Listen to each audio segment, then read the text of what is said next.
വടക്കേ ഇന്ത്യയിൽ നടന്നുകൊണ്ടിരിക്കുന്ന, ഇന്ത്യ ഒട്ടാകെ നടന്നുകൊണ്ടിരിക്കുന്ന സുവിശേഷ വിരുദ്ധ പ്രവണതകൾക്ക്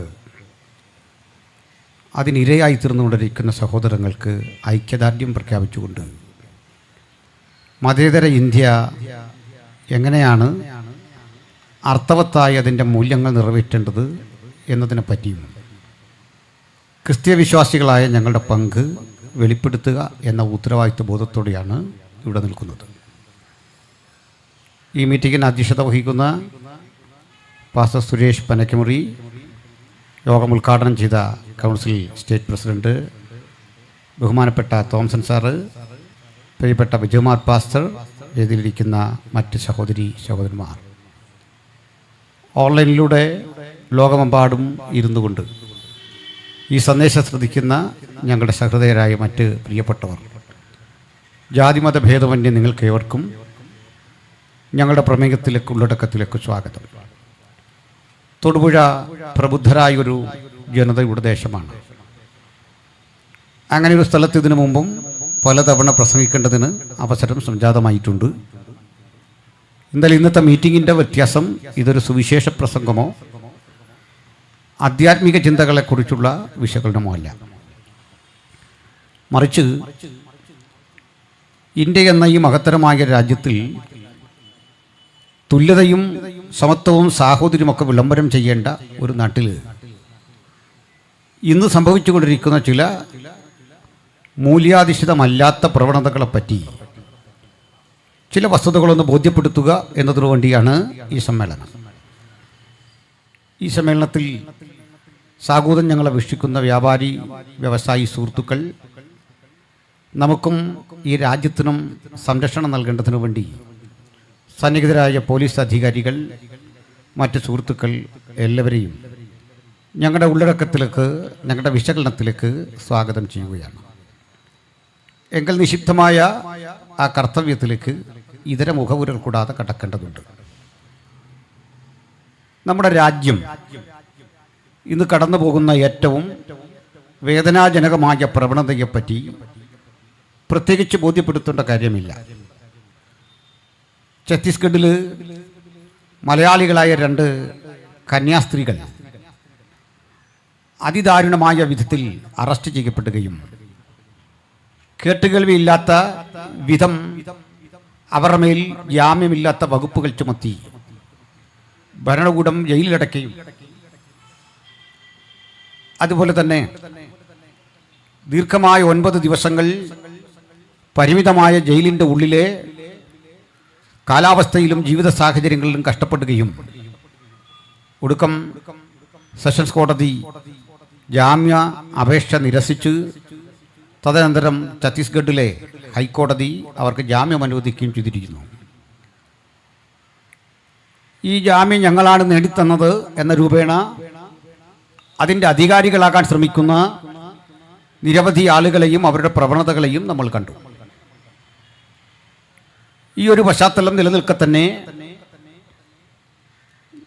അധികം താമസമില്ലാതെ രാജസ്ഥാനിൽ സുവിശേഷ പ്രവർത്തനത്തിൽ ഏർപ്പെട്ടിരിക്കുന്ന തോമസ് ജോർജ് എന്നു പേരായ കട്ടപ്പന സ്വദേശിയായ ഒരു അസംബ്ലി സഭയുടെ ശുശ്രൂഷകന്റെ സഭാഹാളിനുള്ളിലേക്ക് കടന്നു കയറി JCB കൊണ്ട് അവിടെ ഉഴുതുമറിച്ച് ആ സ്ഥലം തങ്ങൾക്ക് അവകാശപ്പെട്ടതാണെന്ന രൂപേണ കൈയടക്കാൻ ശ്രമിക്കുകയും നിർബന്ധിത മതപരിവർത്തന കുറ്റം ചുമത്തിക്കൊണ്ട് അദ്ദേഹത്തിനും ജാമ്യമില്ലാത്ത വകുപ്പുകളനുസരിച്ച് കേസ് രജിസ്റ്റർ ചെയ്തിരിക്കുകയാണ്.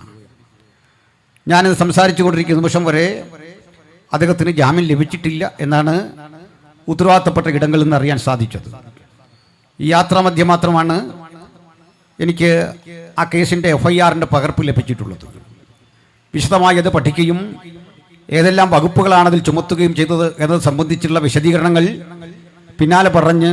പിന്നാലെ ഒരു വീഡിയോ ചെയ്ത് അത് ബോധ്യപ്പെടുത്തണം എന്നുള്ള ആഗ്രഹത്തിലാണ്. ഇതോടൊപ്പം തന്നെ വന്ദന ഫ്രാൻസിസിനെയും പ്രീതി മീരയെയും അറസ്റ്റ് ചെയ്യുന്ന സമയം നിങ്ങൾ കണ്ടതാണ്.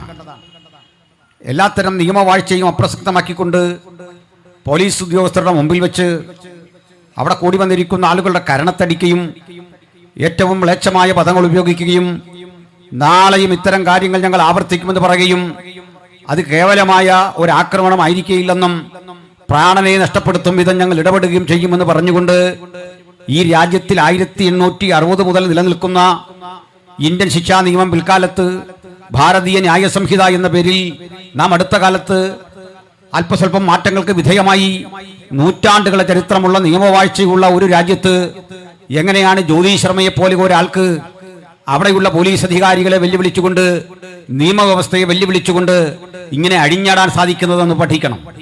പോലീസിന് സ്വന്തമായി ഒരു സുവോമോട്ടോ കേസെടുക്കാനുള്ളതേ ഉള്ളൂ. ആ കേസ് പോലും ഞാൻ ഈ പ്രസംഗിക സമയത്ത് ചാർജ് ചെയ്തിട്ടില്ല. പ്രാഥമികമായ ഒരു കേസ് പോലും എടുക്കാതെ ഇത്രയും കൂടിയ ക്രിമിനൽ കുറ്റത്തെ വെച്ചുപൊറിപ്പിക്കുന്ന ഛത്തീസ്ഗഡ് ഭരണകൂടത്തിന്റെ ആ നയത്തെ അത് ഞാൻ പോലീസ് അധികാരികളെ കുറ്റം പറയുകയല്ല. അവർക്കതിൽ താല്പര്യമില്ലാഞ്ഞിട്ടല്ല. നിയമം നന്നായി പഠിച്ച പോലീസ് ഓഫീസേഴ്സാണ് അവരും. പക്ഷേ സംഭവിക്കുന്നത് ഇത്തരം കേസുകൾ എടുക്കുന്ന ഉദ്യോഗസ്ഥർക്ക് കേരളത്തിലെ അവസ്ഥയൊന്നുമല്ല. അല്ലെങ്കിൽ കർണാടകയിലോ കേരളത്തിലോ തമിഴ്നാട്ടിലോ നമ്മുടെ പോലീസ് അധികാരികൾ കാണിക്കുന്ന ആത്മാർത്ഥതയും അതല്ലെങ്കിൽ ഉത്തരവാദിത്വ ബോധവും ഛത്തീസ്ഗഡിലെ പോലീസിന് ഇല്ലാഞ്ഞിട്ടുമല്ല. മറിച്ച് അവരെ പരിരക്ഷിക്കേണ്ട ഭരണകൂടം ഇവർക്ക് നൽകിക്കൊടുക്കുന്ന നിർദ്ദേശമനുസരിച്ച് മാത്രം തങ്ങളുടെ മനസാക്ഷിയെ ലംഘിച്ചുകൊണ്ട് ഇങ്ങനെയുള്ള സമീപനങ്ങൾ എടുക്കാൻ ബാധ്യസ്ഥരായി തീരുന്ന വിധത്തിലേക്ക് ഒരു ഭരണ സംവിധാനം അധപ്പതിച്ചിരിക്കുന്നു എന്ന് വേണം കാണാൻ. ഇനിയും നിരവധി പ്രവണതകൾ നമ്മുടെ മുമ്പിലുണ്ട്. ആയിരക്കണക്കിന് സുവിശേഷകർ ഇന്ത്യയിലെ പല ജയിലുകളിൽ അടയ്ക്കപ്പെട്ടിട്ടുണ്ട്. ഏറ്റവും ഒടുവിൽ മറ്റൊരു ഉദാഹരണം കൂടി കണ്ടത് കേരളത്തിലെ വയനാട് ജില്ലയിൽ സുൽത്താൻ ബത്തേരി എന്ന പ്രസിദ്ധമായ സ്ഥലത്ത് ഒരു വാഹനത്തിൽ ലഘുലേഖകൾ വിതരണം ചെയ്യാൻ പോയ ഒരു സുവിശേഷകനെ തടഞ്ഞു നിർത്തി അദ്ദേഹത്തിനെ അടിക്കുകയും തദനന്തരം കാല് വെട്ടുമെന്ന് ഭീഷണിപ്പെടുത്തുകയും ചെയ്തുകൊണ്ട് ഈ വീഡിയോ പിടിച്ചാൽ വിഷയമൊന്നുമില്ല, നിങ്ങൾ ചോദിക്കുന്ന ചോദ്യത്തിന് ഉത്തരം തരണമെന്ന് കാർക്കശ്യ ബുദ്ധിയോടെ പറയുകയും ചെയ്യുന്നത് കിട്ടിയിട്ടുണ്ട്. പ്രിയപ്പെട്ടവരെ, പൗരന്മാർ എന്ന നിലയിൽ ചോദിക്കുന്ന ചോദ്യങ്ങൾക്ക് ഉത്തരം കൊടുക്കാൻ നമുക്ക് ബാധ്യതയുള്ള 2 സ്ഥലങ്ങളേ ഉള്ളൂ. അതൊന്ന് ബഹുമാനപ്പെട്ട അന്വേഷണ ഉദ്യോഗസ്ഥർ ചോദിക്കുന്ന ചോദ്യങ്ങളോടാണ്. അതും നിയമപരമായി ചോദിച്ചിരിക്കണം, അതും മാന്യമായി ചോദിച്ചിരിക്കണം. ചോദ്യം ചെയ്യപ്പെടുന്ന ആളിന്റെ അന്തസ്സിനും ആഭിജാത്യത്തിനും കോട്ടം വരാത്ത വിധത്തിൽ ചോദ്യം ചോദിക്കുന്ന പോലീസ് അധികാരികളോടും കോടതിക്ക് മുമ്പാകെ അല്ലാതെ യാതൊരു ചോദ്യങ്ങൾക്കും ഉത്തരം പറയാനുള്ള ബാധ്യത നമുക്കാർക്കും ഇല്ല എന്നുള്ളൊരു സത്യം പോലും അറിയാതെ അതിദാരുണമായി ആ മനുഷ്യനെ പീഡിപ്പിക്കുമ്പോൾ സോഷ്യൽ മീഡിയ എന്നൊരു സംവിധാനം ഇല്ലായിരുന്നെങ്കിൽ, ഇതുവഴി ഇത് ടെലികാസ്റ്റ് ചെയ്യാൻ കഴിയുമായിരുന്നില്ലെങ്കിൽ എന്തായിരുന്നു അവിടെ നടക്കുന്നത് എന്ന് സാമാന്യനെ ചിന്തിക്കാൻ നമുക്കിന്ന് സാധിക്കും. അപ്പോൾ ഒരു കാര്യം മനസ്സിലാക്കണം, ഞാനും നിങ്ങളും ചിന്തിച്ചു വശായതുപോലെ ഇതേതെങ്കിലും വടക്കേ ഇന്ത്യൻ ഗ്രാമങ്ങളിൽ മാത്രം നടക്കുന്ന ഒറ്റപ്പെട്ട സംഭവമല്ല. ഇതാ ഒരു നേരിയ ബലം കൈവരിക്കപ്പെട്ട ഘട്ടത്തിൽ അവരിതാ രാജ്യത്തെ മുഴുവൻ ഒറ്റയടിക്ക് അട്ടിമറിച്ചുകൊണ്ട് ഈ രാജ്യത്തിന്റെ എല്ലാ മേഖലകളിലും ഞങ്ങൾക്കാണ് ആധിപത്യമെന്ന് വരുത്തി തീർത്തുകൊണ്ട് അതിശക്തമായി പ്രതികരിക്കുന്ന നിയമം കയ്യിലെടുക്കുന്ന ഒരു കാലഘട്ടത്തിൽ നമ്മൾ വന്നെത്തിയിരിക്കുകയാണ്. ഇവിടെ ഞാൻ ഈ വസ്തുതകൾ പറയുമ്പോൾ ഞാൻ വിശ്വസിക്കുന്നില്ല കേരളത്തിലെ BJPക്ക് ഞാൻ പറയുന്നത് അവരെ എതിർക്കുമെന്ന് കരുതുന്നില്ല. മാത്രമല്ല, അവർ കൂടി ഈ മീറ്റിങ്ങിനെ സപ്പോർട്ട് ചെയ്യേണ്ടവരാണ്. എന്തുകൊണ്ടാണ് അവർ സപ്പോർട്ട് ചെയ്യേണ്ടതെന്ന് പറഞ്ഞാൽ, അല്ലെങ്കിൽ അവരുടെ നിലപാട് വസ്തുതാപരമല്ല എന്ന് പറയേണ്ടി വരും. അവർ തന്നെ പറയുന്നു ഞങ്ങളാണ് ഈ കന്യാസ്ത്രീകളെ ജാമ്യത്തിൽ ഇറക്കിയത്. അവർ തന്നെ പറയുന്നു ഞങ്ങളാണ് ഇതിനു വേണ്ടി പണിയെടുത്തത്. ഞങ്ങളാണ് പണിയെടുത്തതെന്ന് പറയുന്നതിൽ ഏറ്റവും മുൻപ് നിൽക്കുന്നത് ബഹുമാനപ്പെട്ട രാജീവ് ചന്ദ്രശേഖർജിയാണ്. ആ ചന്ദ്രശേഖർജി അതൊക്കെ ചെയ്തു എന്ന് കരുതിക്കൊണ്ട് ചില സഭാവിഭാഗങ്ങളുടെ മേധാവികൾ BJPയുടെ സംസ്ഥാന കമ്മിറ്റി ഓഫീസാകുന്ന മാരാർജി ഭവനിൽ ചെല്ലുകയും കേക്ക് മുറിക്കുകയും ചെയ്യുന്ന വാർത്തകൾ നമ്മൾ കണ്ടു. അതെന്തുമായിക്കൊള്ളട്ടെ, അങ്ങനെയെങ്കിൽ അവർ മറ്റൊന്നുകൂടി പറയുന്നു. ചന്ദ്രശേഖർജിയുടെ വാക്കുകൾ കേട്ടാൽ അദ്ദേഹം പറയുകയാണ് ഛത്തീസ്ഗഡ് ഗവൺമെന്റിന് തെറ്റുപറ്റിയിട്ടുണ്ട്, അവിടുത്തെ പോലീസിന് തെറ്റുപറ്റിയിട്ടുണ്ട്. കാരണം ഈ കന്യാസ്ത്രീകൾ മനുഷ്യക്കടത്തുകാരല്ല, ആ കന്യാസ്ത്രീകൾ നല്ല നല്ല മനുഷ്യരാണ്, നല്ല നല്ല ആളുകളാണ്, അവർക്ക് മതപരിവർത്തന ശ്രമങ്ങളില്ല. ആ കൂടെ ചന്ദ്രശേഖർജി മറ്റൊന്നുകൂടി പറയുന്നുണ്ട്, ആരാണ് ഈ മതപരിവർത്തനം നടത്തുന്നത് അറിയണ്ടേ, അതൊരു പറ്റം പെന്തക്കോസ്റ്റുകാരാണ്, അവരൊഴിച്ചാരും ഇവിടെ മതപരിവർത്തനം നടത്തുന്നില്ല. അങ്ങനെ ഈ നടന്ന സംഭവങ്ങൾ ക്ലീൻ ചിറ്റ് നൽകുകയും ഈ കന്യാസികൾക്ക് പിന്തുണ പ്രഖ്യാപിക്കുകയും ചെയ്തിട്ടുണ്ടെങ്കിൽ അതേ പിന്തുണ ഞങ്ങൾ ഇവിടെ കൊടുക്കുമ്പോൾ പ്രിയപ്പെട്ട BJPയുടെ നേതാക്കൾ ആരും പ്രകോപിതരാകേണ്ട കാര്യമൊന്നുമില്ല. കാരണം നിങ്ങളും ഞങ്ങളും ഈ സ്റ്റാൻഡ് ഒന്നാണെങ്കിൽ പിന്നെ എന്താണ് പ്രകോപിതരാകേണ്ടത്? നിങ്ങൾക്കും ഞങ്ങൾക്കും ഈ വിഷയത്തിൽ ഒരേ കാഴ്ചപ്പാടുള്ളതെങ്കിൽ എന്തിനാണ് പ്രകോപിതരാകേണ്ടത്? കാരണം കന്യാസികൾക്കെതിരെ ചാർജ് ചെയ്തത് അനാവശ്യമായ കുറ്റങ്ങളാണ്. ആ വകുപ്പുകൾ നിലനിൽക്കുന്നതല്ല. അവരിൽ മനുഷ്യക്കടത്ത് ആരോപിക്കാൻ കഴിയുകയില്ല. 18 വയസ്സിൽ താഴെയുള്ള കുട്ടികളെ നിർബന്ധിതമായി എന്തെങ്കിലും പറഞ്ഞവർ കടത്തിക്കൊണ്ടു പോന്നിട്ടില്ല. 18 വയസ്സിന് മീതേ പ്രായമുള്ള കുട്ടികൾ ഈ കൂടെ ആദിവാസി യുവാവിനെ കൂടി അവിടെ ഇട്ടിട്ടുണ്ട്. ഇത്തരം വസ്തുതകൾ പഠിച്ചുകൊണ്ട് തന്നെയാണ് ശ്രീ ചന്ദ്രശേഖർ പ്രതികരിക്കുന്നതെങ്കിൽ ആ പ്രതികരണം ഈ നാടിന്റെ പൾസ് മനസ്സിലാക്കിയാണ്, സ്പന്ദനം മനസ്സിലാക്കിയാണ്. ഞാൻ അതിന്റെ ചില കാര്യകാരണങ്ങളിലേക്ക് യഥോചിതമൊന്ന് വന്നിട്ട് ഈ വിശദാംശത്തിലേക്ക് കിടക്കാം. നമ്മുടെ രാജ്യത്തിലെ സംഘപരിവാര സഹോദരങ്ങൾ ഇക്കാര്യത്തെ പുലർത്തിവരുന്ന തന്ത്രപരമായ ഒരു സമീപനത്തെ നമ്മുടെ പാസ്റ്റർമാരും വിശ്വാസികളും പുരോഹിതന്മാരും തിരിച്ചറിയേണ്ടതുണ്ട്. ഇത്തരം മീറ്റിങ്ങുകൾ, പൊതുയോഗങ്ങൾ, പൊതു ഇടങ്ങളിലെ നമ്മുടെ പരിപാടികൾ, ലഘുലേഖയുടെ വിതരണങ്ങൾ ഇതൊക്കെ നടക്കുന്ന ഇടത്ത് നമ്മുടെ അരികിലേക്ക് ഓടി വന്നിട്ട് കാവിയണിഞ്ഞ ചില സഹോദരന്മാർ ആക്ഷേപം ഉന്നയിക്കുകയും ഇത് ഞങ്ങൾ ഭൂരിപക്ഷ മേഖലയാണ്, നിങ്ങൾക്ക് ഇവിടെ ഇത് കൊടുക്കാൻ പാടില്ല, നിങ്ങൾ ഞങ്ങളുടെ വീടുകളിൽ കയറാൻ പാടില്ല ഇത്യാദി ചില കാര്യങ്ങൾ പറയും. വാസ്തവത്തിൽ നമ്മളാരും ഇവരുടെ വീടുകളിൽ പോയിട്ടില്ല, നമ്മളാരും ഇവരെ മതം മാറ്റാൻ ശ്രമിച്ചിട്ടില്ല, നമ്മളാരും ഇവരെ അട്ടിമറിക്കാൻ ശ്രമിച്ചിട്ടില്ല.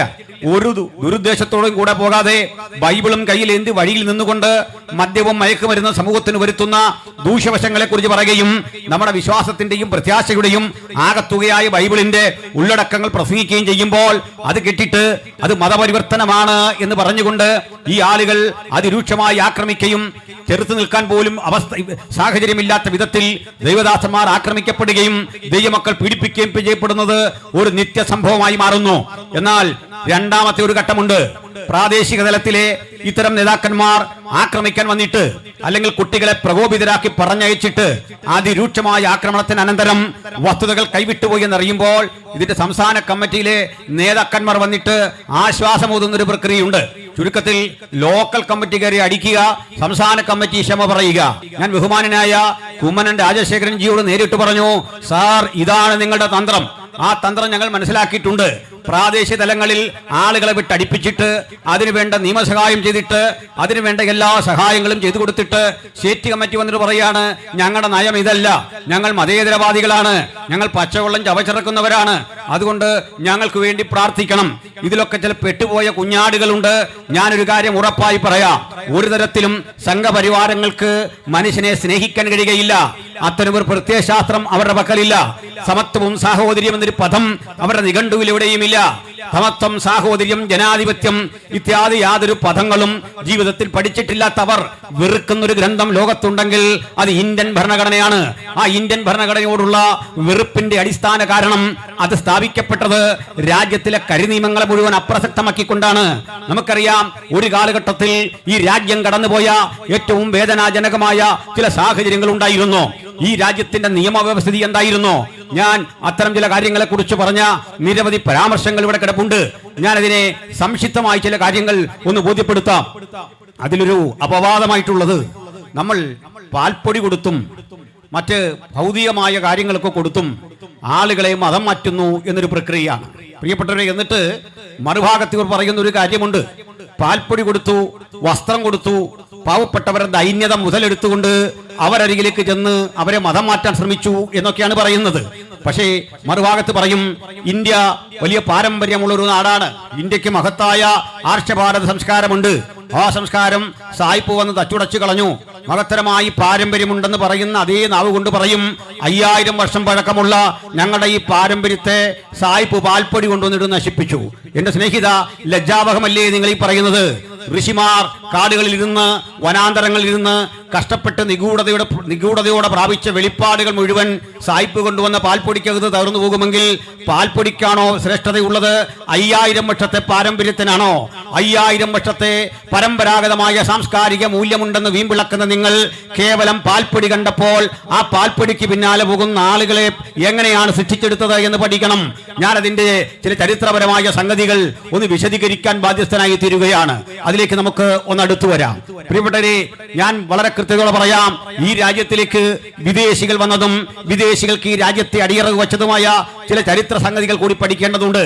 എന്തെങ്കിലും നമ്മൾ സംസാരിച്ചാലുടൻ നമ്മൾ അമേരിക്കൻ ചാരന്മാരാണ്, വിദേശ പണം പറ്റിക്കൊണ്ട് ഇന്ത്യയിൽ സുവിശേഷം ചെയ്യുകയാണ്. പക്ഷെ മറ്റൊന്നുകൂടി അറിയണം, കഴിഞ്ഞ 13 കൊല്ലങ്ങൾ ഈ രാജ്യത്തിലെ പ്രധാനപ്പെട്ട ആത്മീയ സംഘടനകളെ മുഴുവൻ ഫോറിൻ കറൻസികൾ വരുവാനുള്ള സകല ചാനലുകളും അടച്ചു. ആ രജിസ്ട്രേഷൻ മുഴുവൻ റദ്ദാക്കി. പ്രധാനപ്പെട്ട സുവിശേഷ സംഘടനകളുടെ വരുമാന സ്രോതസ്സുകൾ മുഴുവൻ അങ്ങനെ അടച്ചു. കാരണം FCRA, foreign currency regulating act, FERA, ഈ സംവിധാനം മുഖാന്തരം ലഭ്യമാകേണ്ട ഈ ഫോറിൻ മാറിയെടുക്കാനുള്ള സൗകര്യങ്ങൾ മുഴുവൻ അപ്രസക്തമാക്കി. എന്നാൽ ഈ രാജ്യത്ത് ഏറ്റവും അധികം ഫോറിൻ മണി കരഗതമാക്കുന്നത് ഡേറ്റ വെച്ച് എനിക്ക് പറയാനായിട്ട് സാധിക്കും. അതൊരിക്കലും ഇന്ത്യയിലെ ക്രൈസ്തവരല്ല. 1, 2 സ്ഥാനത്ത് ഇന്ത്യയിലെ ക്രൈസ്തവരല്ല ഫോറിൻ മണി ഏറ്റവും അധികം കളക്ട് ചെയ്യുന്നത്. പിന്നെ ആരാണെന്ന് അറിയണ്ടേ? അമൃതാനന്ദമയി മഠത്തിനാണ് ഏറ്റവും അധികം വിദേശ വരുമാനമുള്ളത്. ആ സ്ഥാപനം ഓഡിറ്റിംഗിന് വിധേയമാക്കണമെന്ന് പറയാൻ തുടങ്ങിയിട്ട് കാലം കുറയായി. അത് നിർവഹിക്കാത്ത ഈ രാജ്യത്തിലെ ഭരണകൂടം ഞങ്ങളുടെ ഇത്തരം FCRകളെ റദ്ദ് ചെയ്ത് കഴിഞ്ഞ 13 കൊല്ലം കൊണ്ട് വീർപ്പ് മുട്ടിക്കാൻ ശ്രമിച്ചിട്ടും ഞങ്ങൾക്കൊരു കാര്യം അറിയാം. ഞങ്ങളുടെ പ്രവർത്തനങ്ങൾ മുമ്പോട്ട് പോകുന്നത് സായിപ്പിന്റെ മടിശീല കണ്ടോ അവിടെ ഒഴുകുന്ന പണത്തിന്റെ കുത്തൊഴുക്ക് കൊണ്ടോ അല്ല. ആത്മാർത്ഥമായി മുണ്ടുമുറുക്കി ഉടുത്തുകൊണ്ട് ഞങ്ങൾ വിശ്വസിക്കുന്ന വിശ്വാസ പ്രമാണത്തിന് വേണ്ടി ധീരധീരം നിൽക്കാനുള്ള പട്ടിണി സഹിച്ചും ദാരിദ്ര്യം സഹിച്ചും ഞങ്ങൾ എന്താണ് പ്രാപിച്ചത് അറിഞ്ഞത് അത് ഉലകത്തോട് പ്രസംഗിക്കാനുള്ള ഞങ്ങളുടെ ആത്മാർത്ഥതയാണ് കൈമുതൽ. അതുകൊണ്ട് നിങ്ങളൊരു കാര്യം പഠിക്കണം. കഴിഞ്ഞ 13 കൊല്ലം കൊണ്ട് ഈ രാജ്യത്ത് ഞങ്ങളുടെ വളർച്ച ഗണ്യമായ നിലയിൽ പുരോഗതി കൈവരിച്ചിട്ടുണ്ട്. 2.5% എന്നറിയപ്പെടുന്ന ഞങ്ങളുടെ ആകത്തുക ശതമാനക്കണക്കിൽ ഗണ്യമായ വിധത്തിൽ വർധന വന്നത് ആദരണീയനായ മോഡിജി ഇന്ത്യ ഭരിക്കും കാലത്താണെങ്കിൽ മോഡിജിയെ പോലെയോ അല്ലെങ്കിൽ മോഡിജി തന്നെയോ അടുത്തൊരു 10 വർഷം കൂടി ഇന്ത്യ ഭരിച്ചാലും ഞങ്ങൾക്ക് മോഡിജിയോട് വിരോധമില്ല, ഈ ഭരണകൂടത്തോട് വിരോധമില്ല, സംഘപരിവാര ശക്തികളുടെ വിരോധമില്ല, ഞങ്ങൾക്കാർക്കും ശത്രുക്കളില്ല. അതിന്റെ കാരണം ഞങ്ങളുടെ ഗുരുനാഥൻ പഠിപ്പിച്ചത് നിങ്ങൾക്ക് യുദ്ധമുണ്ട്, പോരാട്ടമുണ്ട്. അത് ആയുധമെടുത്തല്ല, ആശയം കൊണ്ടുള്ള യുദ്ധമാണ്. നിങ്ങൾക്ക് പോരാട്ടമുണ്ട്, അത് ഏതെങ്കിലും മനുഷ്യനോടല്ല.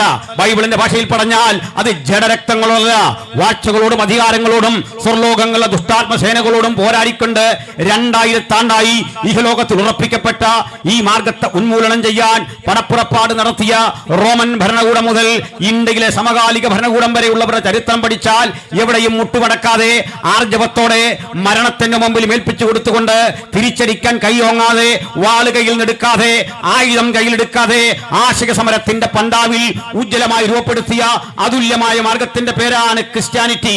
അതിന്റെ അന്തസ്സും ആഭിജാത്യവും ഉറപ്പിച്ചുകൊണ്ട് അത് ഉലകത്തോട് വിളംബരം ചെയ്യുന്ന ആ സുവിശേഷ സന്ദേശത്തിന്റെ സംക്ഷിപ്തം ഞാൻ ഈ യോഗത്തിലും പറയാൻ ആഗ്രഹിക്കുന്നു. മറ്റൊരു വല്ലും രക്ഷയില്ല. നാം രക്ഷിക്കപ്പെടുവാൻ ആകാശത്തിന് കീഴിൽ മനുഷ്യരുടെ ഇടയിൽ നൽകപ്പെട്ട ഒരേ ഒരു നാമം യേശുക്രിസ്തുവാണ് എന്ന് പ്രസംഗിക്കാനുള്ള ഞങ്ങളുടെ സ്വാതന്ത്ര്യം യാതൊരുത്തന്റെയും ഔദാര്യമല്ല. ഈ ലോകണ്ട ഒരുവന്റെയും ഔദാര്യത്തിലല്ല ഞങ്ങൾ ഈ മഹത്തരമായ സന്ദേശം പ്രസംഗിക്കുന്നത്. 2 കാരണങ്ങളാൽ ഞങ്ങൾ ഈ സന്ദേശം ഇന്ത്യയോട് പ്രസംഗിക്കും. ഒന്നാമത്തെ കാരണം, ഇത് ഞങ്ങളെ വരമേൽപ്പിച്ച ഞങ്ങളുടെ പരമഗുരുവായ യേശുക്രിസ്തുവിന്റെ കൽപ്പനയാണ്. ഭൂലോകമുള്ളിടത്തോളം, നിങ്ങളുള്ളിടത്തോളം, മനുഷ്യനുള്ളിടത്തോളം ഭൂമണ്ഡലത്തിന്റെ 5 വൻകരകളിലും പോയി ഈ സത്യസുവിശേഷം പ്രസംഗിക്കണം. രണ്ടാമത്തെ കാരണം, ഇന്ത്യൻ ഭരണഘടനയുടെ ആർട്ടിക്കിൾ 25 ഈ രാജ്യത്തിലെ സംഘപരിവാരങ്ങൾ പലയാവർത്തി നശിപ്പിക്കാൻ നോക്കിയിട്ടും നശിക്കാതിന്നും അമൂല്യമായി നിലനിൽക്കുന്ന ലോകത്തിന് തന്നെ മാതൃകയായ മഹത്തായ ഭരണഘടനയുടെ 25ാമത്തെ ആർട്ടിക്കിൾ, ആ ആർട്ടിക്കിൾ ഒരു മനുഷ്യന്റെ മതം, അവന്റെ വിശ്വാസം, അതിനെ കൃത്യമായി സാക്ഷീകരിക്കാൻ, പ്രചരിപ്പിക്കാൻ സ്വാതന്ത്ര്യം നൽകുന്നു. To profess and propagate your ideology. 3 നിബന്ധനകൾ അവിടെ വെച്ചിട്ടുണ്ട്. അതിന് എതിരെ 3 നിബന്ധനകൾ നമ്മുടെ ഇന്ത്യൻ ഭരണഘടനയിൽ വെച്ചിട്ടുണ്ട്. ഞാൻ ആ ഭരണഘടനയുടെ ഒരു ആധികാരിക കോപ്പിയുമായിട്ടാണ് ഇവിടെ വന്നിരിക്കുന്നത്. ഇന്നത്തെ പ്രസംഗത്തിൽ ബൈബിൾ മാത്രമല്ല എന്റെ പക്കലുള്ളത്, ഇന്ത്യൻ ഭരണഘടനയുടെ ഒരു കോപ്പി കൂടിയാണ്. അത് ഇന്ത്യൻ ഭരണഘടന MB എഴുതിയ ഇന്ത്യൻ ഭരണഘടനയുടെ ആ പതിപ്പ് കയ്യിലുണ്ടായിരുന്നു. പക്ഷേ ഞാൻ ജുഡീഷ്യൽ അക്കാദമിയിൽ തന്നെ വാങ്ങിയ ഇന്ത്യൻ ഭരണഘടനയുടെ ശ്രീ ചതുർവേദി ഒപ്പിട്ട, അന്നത്തെ നിയമ വ്യവഹാര സെക്രട്ടറി ഒപ്പിട്ട ആ പുസ്തകം തന്നെ വാങ്ങണമെന്ന് നിർബന്ധമുണ്ടായിരുന്നു. അതിന്റെ ഒരു പോർഷൻ ഇംഗ്ലീഷും അടുത്ത പോർഷൻ മലയാളവുമാണ്. അതിൽ 25ാമത്തെ ആർട്ടിക്കിൾ കൃത്യമായി രേഖപ്പെടുത്തിയിരിക്കുന്നു, നിങ്ങളുടെ പ്രസംഗം, നിങ്ങളുടെ മതപ്രചരണം 3 കാര്യങ്ങൾക്ക് വിരുദ്ധമായി തീരരുത്.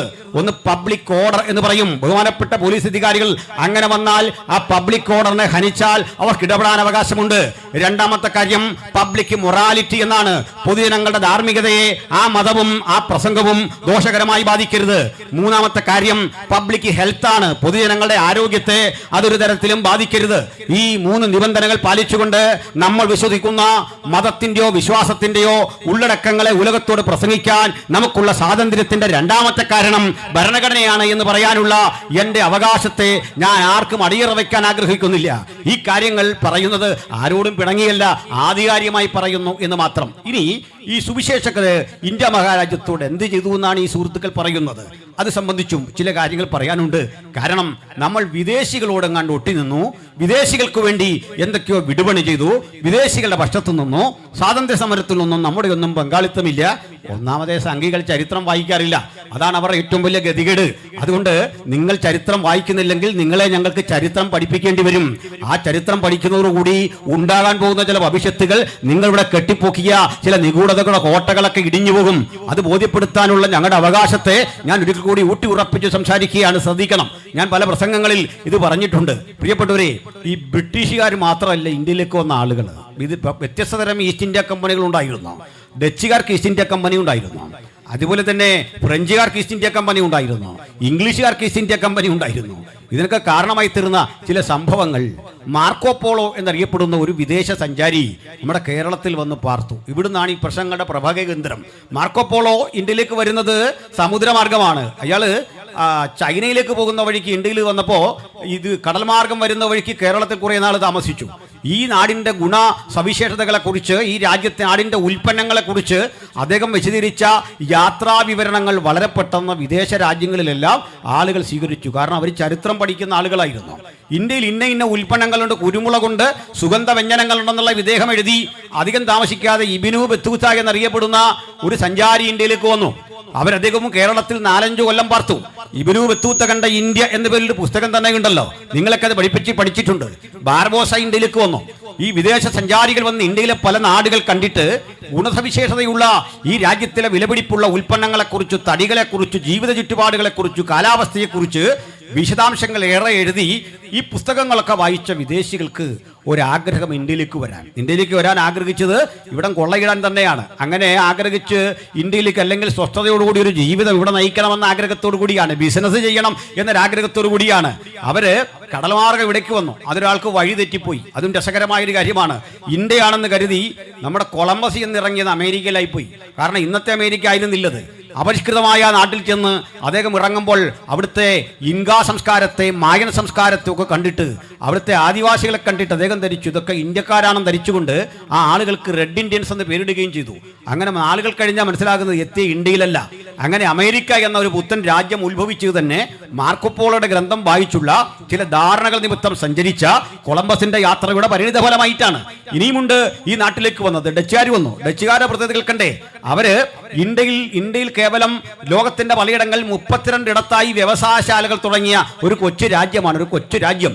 ആ കൊച്ചു രാജ്യവും അധികം താമസിക്കാതെ കേരളത്തിലേക്ക് വന്നു. കേരളത്തിൽ വന്നു അവർ പോർച്ചുഗീസുകാരപ്പോൾ തന്നെ 1498 മുതൽ 1663 വരെ പോർച്ചുഗീസുകാർ ഇന്ത്യയിലുണ്ട്. 1498 വാസ്കോ ഡ ഗാമ വരുന്നു. അത് 1663 വരെ നിൽക്കവേ ഇവരെ പാടെ തുരത്തിക്കൊണ്ട് ഡച്ചുകാർ കേരളത്തിൽ അധികാരം പിടിച്ചെടുത്തു. അപ്പോൾ ഇതെല്ലാം ഈസ്റ്റ് ഇന്ത്യ കമ്പനികളാണ്. അങ്ങനെ ഇരിക്കുകയാണ് അങ്ങ് ബംഗാളിലൂടെ ഈസ്റ്റ് ഇന്ത്യ കമ്പനി എന്ന ബ്രിട്ടന്റെ ലണ്ടനിൽ രജിസ്റ്റർ ചെയ്ത ഒരു കമ്പനിയുടെ നേതൃത്വത്തിൽ ആളുകൾ ഇവിടേക്ക് വരിക. അപ്പോൾ ഇന്ത്യ എന്ന് പറഞ്ഞൊരു രാജ്യമൊന്നുമില്ല. എൻ്റെ പ്രിയപ്പെട്ട സുഹൃത്തുക്കൾ, ഇടയ്ക്കൊക്കെ ഇന്ത്യക്ക് മഹത്തരമായ ഒരു പാരമ്പര്യമുണ്ട്, ഇന്ത്യ ഒരു ഹൈന്ദവ രാജ്യമാണ് എന്നൊക്കെ ഉള്ള തെറ്റുകൾ പടച്ചുവിടാറുണ്ട്. അങ്ങനെ പറയുന്ന സുഹൃത്തുക്കൾ ആരെങ്കിലും ഉണ്ടെങ്കിൽ ഞങ്ങൾ അവരോട് തുറന്ന സംവാദത്തിനു തയ്യാറാണ്. ഈ തുറന്ന സംവാദത്തിനൊന്നും സംഘപരിവാര സഹോദരങ്ങളെ കിട്ടാറില്ല. അതിന് ഞാൻ രസകരമായൊരു കാര്യം പറയാം. ഞങ്ങളോട് സംവാദത്തിന് ഡേറ്റ് ചെയ്ത് പോസ്റ്ററൊക്കെ ഒട്ടിച്ച് എറണാകുളത്ത് പ്രോഗ്രാം നടത്താൻ തയ്യാറായി. ആരായിരുന്നു അറിയണ്ടേ മറുഭാഗത്ത് സംവാദത്തിന് വരാമെന്നേറ്റത്? ഇത് ആളുകൾ ലൈവിലൂടെ കണ്ടുകൊണ്ടിരിക്കുകയല്ലേ, മറ്റാരുമല്ല, സാക്ഷാൽ നമ്മുടെ ശശികല ടീച്ചർ സംവാദത്തിന് എത്താമെന്ന് പറഞ്ഞു. ഞങ്ങൾ പറഞ്ഞ അടികൊണ്ട് കാര്യമില്ലല്ലോ, ഏറ്റുമുട്ടൽ കൊണ്ട് കാര്യമില്ലല്ലോ. ഞങ്ങളുടെ ഓപ്പോസിറ്റ് സൈഡിൽ വന്നിരുന്ന് ചോദിക്കുന്ന ചോദ്യങ്ങൾക്ക് ഉത്തരം പറയാൻ ആർജവം ഉണ്ടെങ്കിൽ അപ്പുറത്ത് വാ. ഡേറ്റ് ഒക്കെ തന്നു, വരാമെന്നിട്ടു, തക്ക സമയം പറയാ. മുകളിൽ നിന്ന് സമ്മർദ്ദം ഉണ്ട്, വരണ്ടാന്ന്. മുകളിൽ നിന്നല്ല സമ്മർദ്ദം, മനസ്സിൽ ഹൃദയത്തിന്റെ അടിത്തട്ടിലെ സമ്മർദ്ദം. വന്നാൽ എന്ത് ഭവിക്കുമെന്ന് നന്നായിട്ട് അറിയാം. അതിന്റെ കാരണം ഞങ്ങൾ ആയുധം കൊണ്ട് ഏറ്റുമുട്ടുന്നവരല്ല.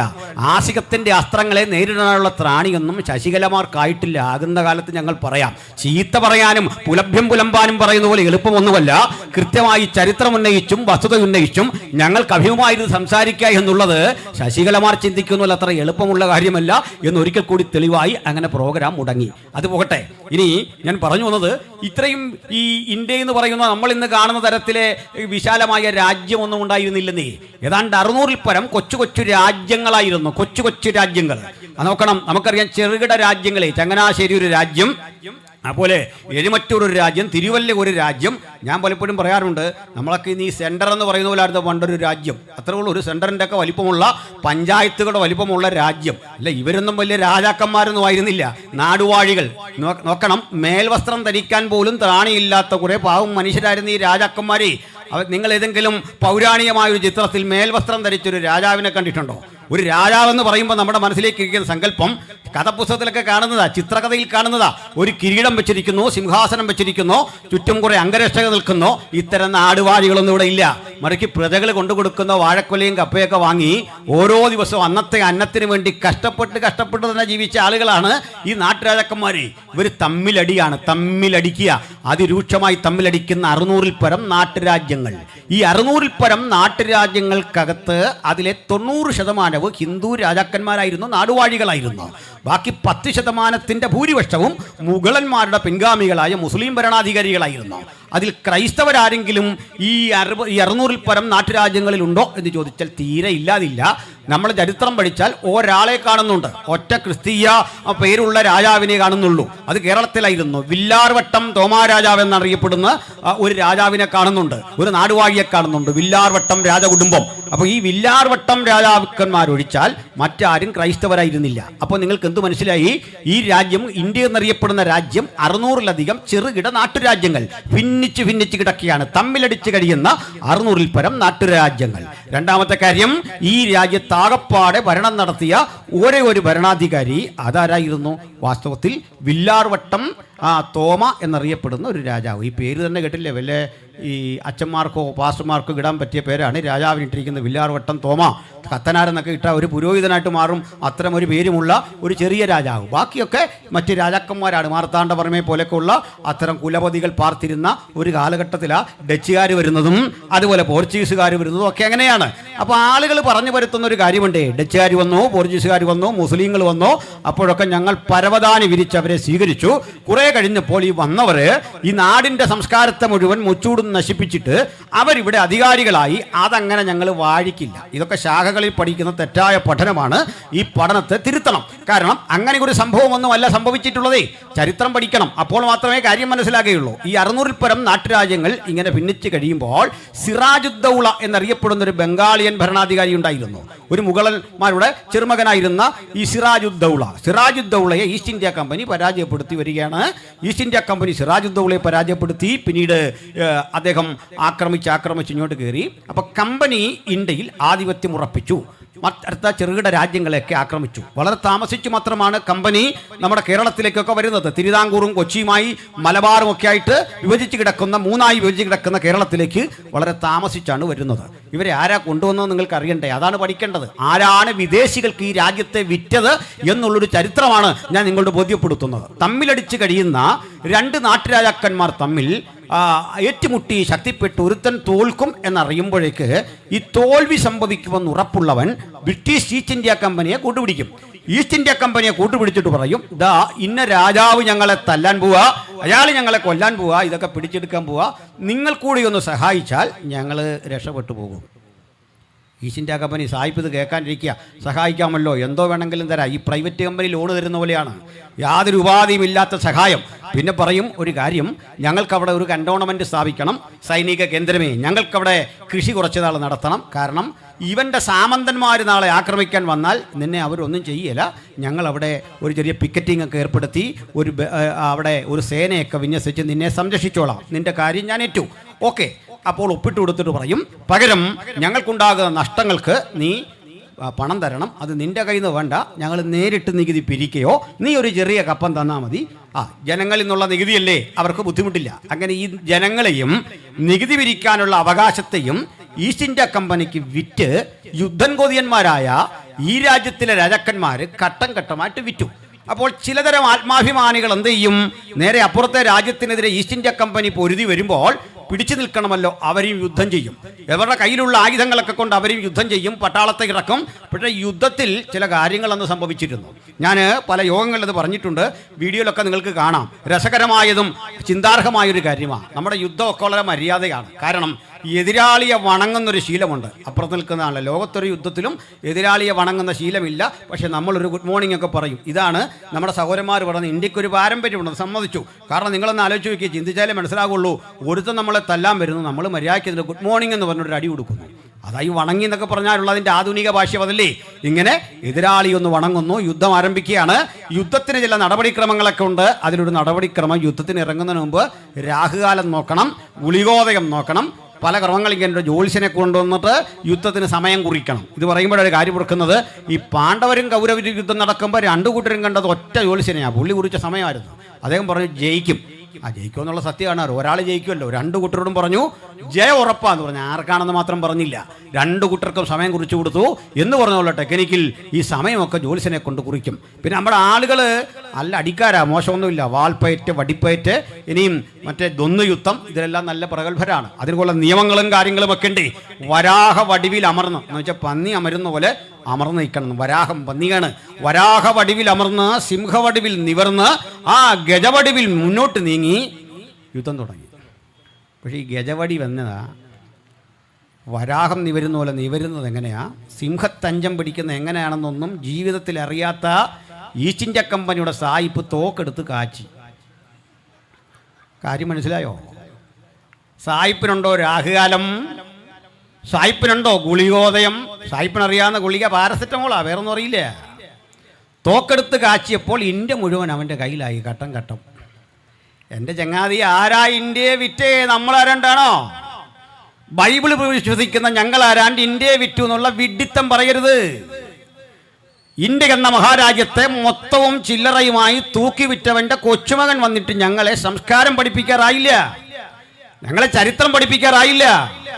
നീ കാര്യം പഠിച്ച്, വസ്തുത പഠിച്ച്, എന്നിട്ട് ഇതുപോലെ വേദി കെട്ടിവെച്ച് മറുപടി പറ. ഞങ്ങൾ ചോദിക്കുന്ന ചോദ്യത്തിന് ഈ ക്ലിപ്പുകൾ ഓരോന്നെടുത്തിട്ട് മറുപടി പറയാനുള്ള ആർജവം കാണിക്ക്. ചുമ്മാ വടി കറക്കി, കുറുവടി കറക്കി അഭ്യാസം കാണിച്ചവരല്ല. അതുകൊണ്ടൊന്നും കാര്യമില്ല. അതൊന്നും ആണത്തമല്ല. ആണത്തമല്ലെന്നാ സായിപ്പോടെ തെളിയിച്ചേ. അഭ്യാസം അറിയാഞ്ഞില്ല. 10-28 പേരെ അടിച്ചു വീഴ്ത്തുന്ന മല്ലന്മാരെ മുഴുവൻ സായിപ്പ് തോക്കെടുത്ത് കാഴ്ചയപ്പോൾ പോയെന്ന് തീർന്നു കിട്ടി. ഇങ്ങനെയാ ഇന്ത്യ പോയത്. ഇനി അത് പോക്കോട്ടെ. ഇന്ത്യയിൽ വന്ന ഈസ്റ്റ് ഇന്ത്യ കമ്പനിക്ക് ഇവിടെ ബൈബിൾ വിതരണം ചെയ്യാനും സുവിശേഷം പ്രസംഗിക്കാനും ഒന്നും ഒരു താല്പര്യം ഉണ്ടായില്ല. അതുകൂടി പഠിച്ചു ചരിത്രം, അല്ലെങ്കിൽ നിങ്ങൾ തെളിവ് തരണം. ഈസ്റ്റ് ഇന്ത്യ കമ്പനിയിൽ ആരാണ് ബൈബിൾ വിതരണം ചെയ്തത്? അവർക്ക് ചർച്ചകൾ ഇവിടെ ഉണ്ടായിരുന്നു. ഫോർട്ട് വില്യംസ് കോളേജ് അവരുടെ ആയിരുന്നു. പ്രമുഖങ്ങളായ പല സ്ഥാപനങ്ങൾ അവരുണ്ടാക്കി. ഇവരുടെ സ്ഥാപനത്തിൽ ഒരൊറ്റ ഇന്ത്യക്കാരനെ പഠിപ്പിച്ചിട്ടില്ല. ഇവരുടെ സ്ഥാപനത്തിലൊന്നും ഇവര് യാതൊരു വിധത്തിലെ മര്യാദയും പാലിച്ചിട്ടില്ല. എന്താ ഇവിടെ നടന്നറിയണ്ടേ? ഈ രാജ്യത്തിലെ നാട്ടുരാജാക്കന്മാരും ഈസ്റ്റ് ഇന്ത്യ കമ്പനിയും ചേർന്ന് ഇന്ത്യയെ കൊള്ളയടിക്കുകയായിരുന്നു. ആ കൊള്ളയടിക്കാൻ വേണ്ടി ഏതെല്ലാം തരം പ്രാകൃത നികുതികൾ ഏർപ്പെടുത്തിയെന്നറിയണ്ടേ? നിങ്ങൾ പോയിട്ട് വായിക്കേണ്ട ചില പുസ്തകങ്ങളുണ്ട്. 19-ാം നൂറ്റാണ്ടിലെ കേരളം ആരെഴുതിയാണ്? ഇവിടെ നമ്മൾ ആരും എഴുതിയല്ല. പി ഭാസ്കരൻ ഉണ്ണിയുടെ 19-ാം നൂറ്റാണ്ടിലെ കേരളം, 20-ാം നൂറ്റാണ്ടിലെ കേരളം, ജാതി വ്യവസ്ഥയും കേരളവും, കേരളത്തിന്റെ ഇരുളടഞ്ഞ ഏടുകൾ, വില്യം ലോഗന്റെ മലബാർ മാനുവൽ, ഈ പുസ്തകങ്ങളൊക്കെ പഠിക്കുക. എന്താണ് ഈ രാജ്യത്ത് നടന്നതെന്ന് കൃത്യമായി അവർ എഴുതി വെച്ചിട്ടുണ്ട്. നിങ്ങൾ ദാമോദർദാസ് കൊസാംബിയുടെയോ അതല്ലെങ്കിൽ ഇൽഫാൻ ഹബീബിന്റെയോ ചരിത്രം മാത്രം പരതേണ്ടതില്ല. അവരെ ഇടതുപക്ഷ ചരിത്രകാരന്മാർ എന്ന് പറഞ്ഞ് വേണമെങ്കിൽ നമുക്ക് മാറ്റി നിർത്താം. പക്ഷെ ഈ രാജ്യത്ത് അല്ലാതെയും ചരിത്രം രചിച്ച ആളുകളില്ലേ? ഈ ചരിത്രകൃതികൾ നിങ്ങൾ പഠിച്ചാൽ മനസ്സിലാകും എന്തൊക്കെ ഈ രാജ്യത്ത് നടന്നോ. രാജ്യത്തെ ഈസ്റ്റ് ഇന്ത്യ കമ്പനിക്ക് ആരാണ് വിറ്റത്? എന്നിട്ട് ഈസ്റ്റ് ഇന്ത്യ കമ്പനിയും ഇവിടുത്തെ നാട്ടുരാജാക്കന്മാരും ചേർന്ന് കളക്ട് ചെയ്ത ചുങ്കത്തിന്റെ കണക്കെത്ര വലുതാണെന്ന് നിങ്ങൾക്കറിയണ്ടേ? 108 വിധ കരം പിരിച്ചിരുന്നു. ഏഴ കോഴ, അംഗം, ചുങ്കം, തപ്പ്, നടക്കരം, കുടിക്കരം, മുലക്കരം, തലക്കരം, ഏതാണ്ട് 108 വിധ കരം. നോക്കണേ, പന്തലിടാൻ ഒരിക്കൽ കരമടക്കണമായിരുന്നു ഈ രാജ്യത്തെ. ഒന്നുകൂടി പറയട്ടെ, സഹോദരങ്ങൾ തെറ്റിദ്ധരിക്കരുത്. ഈ പി ഭാസ്കരൻ ഉണ്ണിയുടെ പുസ്തകത്തിൽ എഴുതി വെച്ചിരിക്കുക, ഒരു ഈഴവ കുടുംബത്തിൽ കല്യാണമുണ്ടായാൽ പപ്പടം കാച്ചാൻ പ്രത്യേക പെർമിഷൻ എടുക്കണമായിരുന്നെന്ന്. ഞാൻ ഇവിടേക്ക് വരും മുമ്പ് സംഘാടകരോട് ചോദിച്ചു, നിയമപരമായ സകല അനുമതിയും വാങ്ങി വേണം ഈ യോഗം ഇവിടെ നടത്താൻ. അതുപോലെ പണ്ടേ ഒരു വീട്ടിൽ പപ്പടം കാച്ചണമെങ്കിൽ ഒന്ന് ആലോചിച്ച് നോക്കി, ഒരു പപ്പടം കാച്ചണമെന്ന് അതിന് അനുമതി മേടിക്കണമായിരുന്നു. നോക്കണം, ഹീനജാതിക്കാർക്കാർക്കും പന്തലിടാൻ അവകാശമില്ലായിരുന്നു, കുരവ നടത്താൻ അവകാശമില്ലായിരുന്നു, വീട് വെക്കാൻ അവകാശമില്ലായിരുന്നു. എന്തിന്?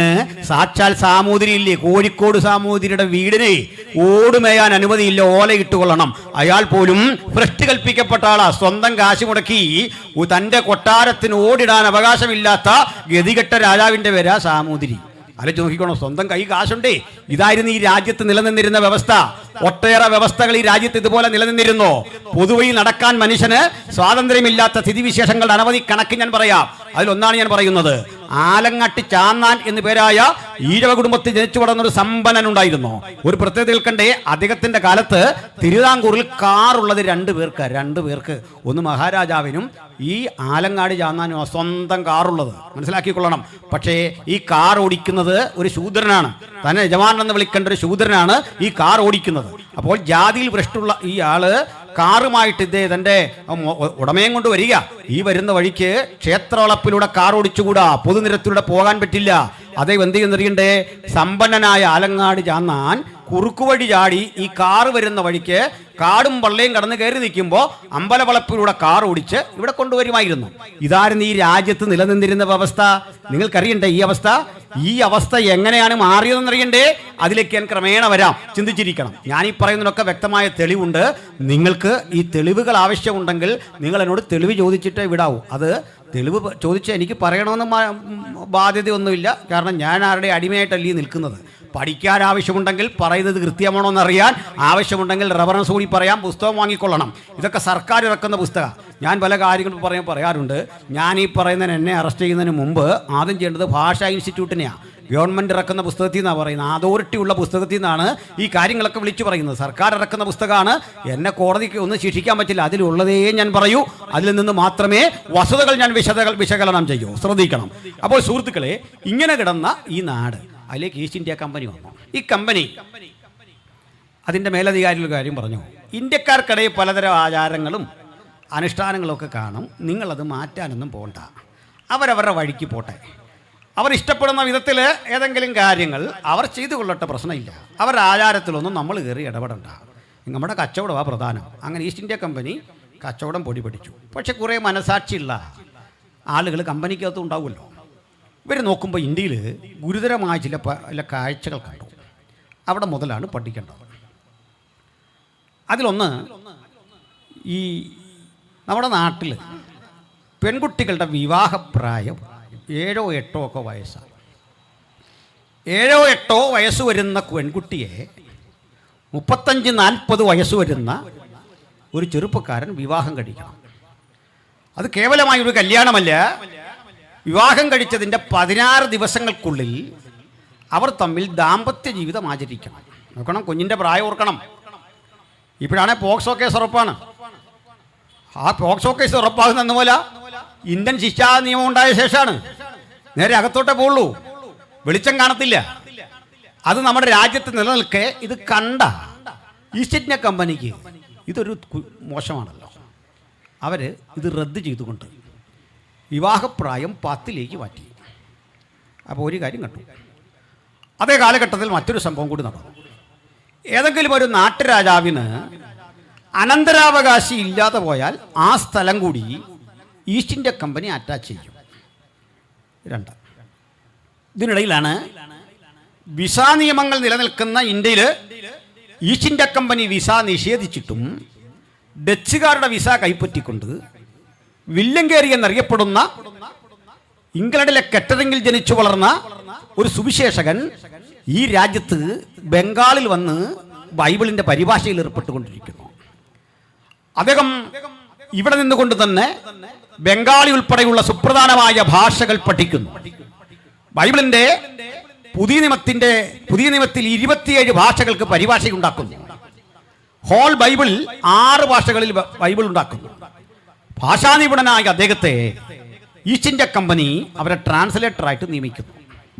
അദ്ദേഹം ഒരു കാഴ്ച കാണുകയാണ്. തൻ്റെ കൺമുമ്പിലൂടെ തലമൂടനം ചെയ്തൊരു പെൺകുട്ടി ഓടുന്നു. അവളുടെ പിന്നാലെ തെമ്മാടികളായ ഒരു പറ്റം പുരുഷന്മാർ ഓടുന്നു.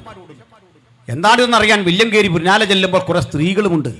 ആർത്ത് വിളിച്ചുകൊണ്ട് ഈ കുട്ടി ഓടി വരുമ്പോൾ ചോദിക്കുന്നു, എന്താ പ്രശ്നം? കാരണം ഇത്രമേയുള്ളൂ, ഇവളുടെ ഭർത്താവ് മരിച്ചിരിക്കുന്നു. ആ ഭർത്താവിന്റെ ചിതയിലേക്ക് ഇവളെ എടുത്തു വെക്കണം. നിങ്ങൾക്കറിയാം ബാക്കി. സതി എന്നാണ് അതിന്റെ പേര്. സതി പോലെയുള്ള ഈ തിന്മകൾ കണ്ട മഹാനായ വില്യം കേരി എന്ന ഇംഗ്ലണ്ടിലെ കെറ്ററിംഗിൽ പിറവികൊണ്ട ഒരു ചെരുപ്പ് കുത്തിയായി ജീവിതം ആരംഭിച്ച ഒരു പാവം മനുഷ്യൻ സ്വന്തം പരിശ്രമം കൊണ്ട് പഠിച്ചു. ഇന്ത്യയിലെ മിഷണറി പ്രവർത്തനങ്ങളുടെ പിതാവെന്നാണ് അദ്ദേഹത്തെ വിളിക്കുക. അദ്ദേഹം ഇത് കണ്ടിട്ട് എന്താണ് സംഭവിക്കാൻ പോകും നോക്കുമ്പോൾ മരിച്ചടക്കപ്പെട്ട ഈ കാരണവരുടെ ശരീരത്തിലേക്ക് 7 വയസ്സുള്ള കുട്ടിയെ വിവാഹം കഴിക്കുന്ന 85ഉം 90ഉം വയസ്സുള്ള വൃദ്ധന ആ മനുഷ്യന്റെ ശരീരത്തിനൊപ്പം ഈ പിഞ്ചോമനയുടെ നിർജീവമായി ശരീരത്തോടൊപ്പം പിഞ്ചോമനയുടെ ജീവനുള്ള ശരീരം കിടത്തിയിട്ട് പച്ചമുളകൾ കീറി തലങ്ങും വിലങ്ങും വെച്ചിട്ട് വള്ളിക്ക് വരിഞ്ഞിട്ട് അതിന് മീതെ ചന്ദനമുട്ടികൾ വെച്ച് അതിലേക്ക് നെയ്യൊഴുക്കിയിട്ട് പന്തം കയ്യിലെന്തിക്കൊണ്ട് ഓരോതരം മന്ത്രങ്ങൾ ചൊല്ലിക്കൊണ്ട് തീ കൊളുത്തി ആളിക്കത്തുന്ന തീക്കുള്ളിൽ നിന്ന് കരയാനോ പിടയാനോ സാധ്യതയില്ലാതെ ഈ പിഞ്ചോമന മരിക്കുമ്പോൾ വില്യം കേറി കരഞ്ഞു. ആ രാത്രി മുഴുവൻ ദുഃഖിച്ചു. ആ ദുഃഖം നിമിത്തം ഉൽപാദിതമാകുന്ന പ്രതിരോധത്തിന്റെ പേരാണ് സുവിശേഷം. ആത്മഭാരത്തിന്റെ പേരാണ് സുവിശേഷം.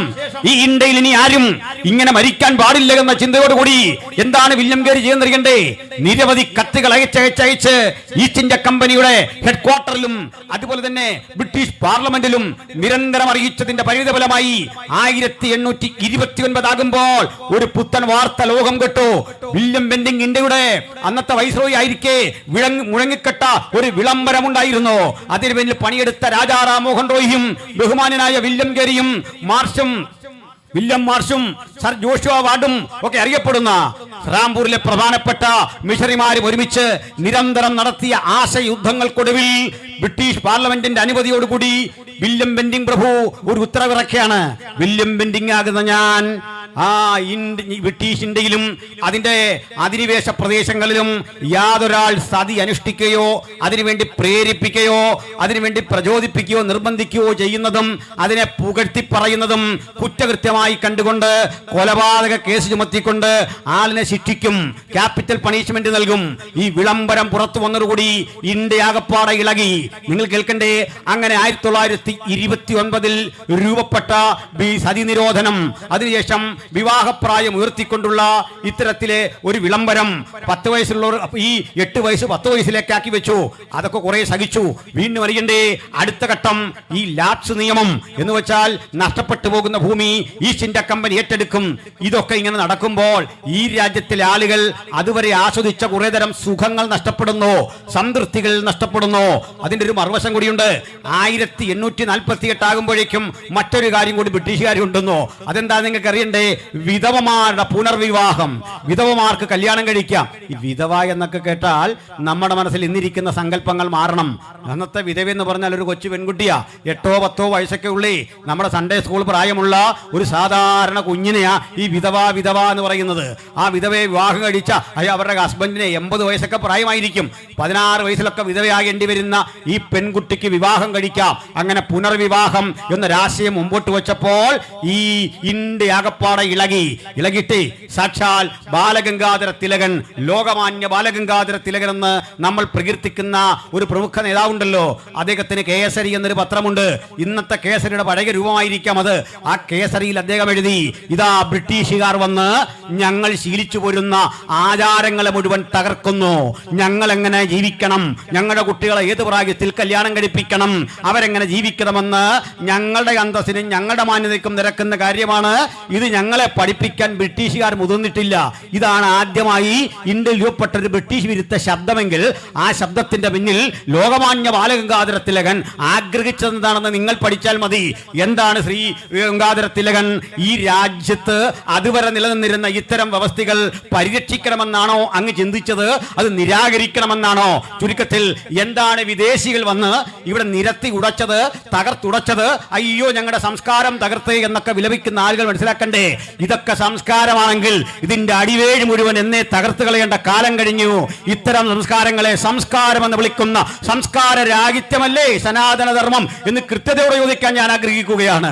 ഇതിനെ മുഴുവൻ തകർത്തു, ഇതിനെ മുഴുവൻ തച്ചുടച്ചുകൊണ്ട് മാറി മാറിയിരുന്ന ഈ പരിസ്ഥിതിയിൽ ആളുകൾ തെരുവിലിറങ്ങി. വല്ലാത്ത പ്രക്ഷോഭം. നിങ്ങൾ കേൾക്കണ്ടേ? സതി നിരോധിച്ചപ്പോൾ അയ്യോ സതി നിരോധിച്ചേ എന്ന് പറഞ്ഞ് അന്നത്തെ ബാലഗംഗാധര തിലകനുമൊക്കെ പിന്തുണയ്ക്കുന്ന മതനേതാവിത്വം ചെയ്തത് എന്താണെന്നറിയണ്ടേ? സാക്ഷാൽ ബാലഗംഗാധര തിലകന് മാത്രമല്ലെന്നേ നമ്മൾ പുകഴ്ത്തിപ്പാടുന്ന വന്ദേ മാതരം പാടുന്ന ബങ്കിം ചന്ദ്ര ചാറ്റർജി പോലും അന്ന് ഇതിനെ എതിർത്തു, ഇതിന്റെ കൂടെ നിന്നു എന്നുള്ളതാണ്. ഏത് കാര്യത്തിൽ? ഈ രാജ്യത്ത് ബ്രിട്ടീഷുകാർ വന്ന് ഞങ്ങളെ മാറ്റേണ്ട, ഞങ്ങൾ ഇങ്ങനെയൊക്കെ കഴിഞ്ഞുകൊള്ളാം. എന്താണ് സ്വാതന്ത്ര്യ സമരത്തെ പറ്റിയൊക്കെ നമ്മളിവിടെ പഠിച്ചത്? ചിലതരം പൊളിച്ചെഴുത്തുകൾ ആവശ്യമായ ഒരു കാലത്തിലേക്കാണ് നമ്മൾ വന്നിരിക്കുന്നത്. ഈ കൂടെ മദൻ മോഹൻ മാളവ്യയുണ്ട്, ഈ ബിപിൻ ചന്ദ്രപാലുണ്ട്, ബാലഗംഗാധര തിലകനുണ്ട്.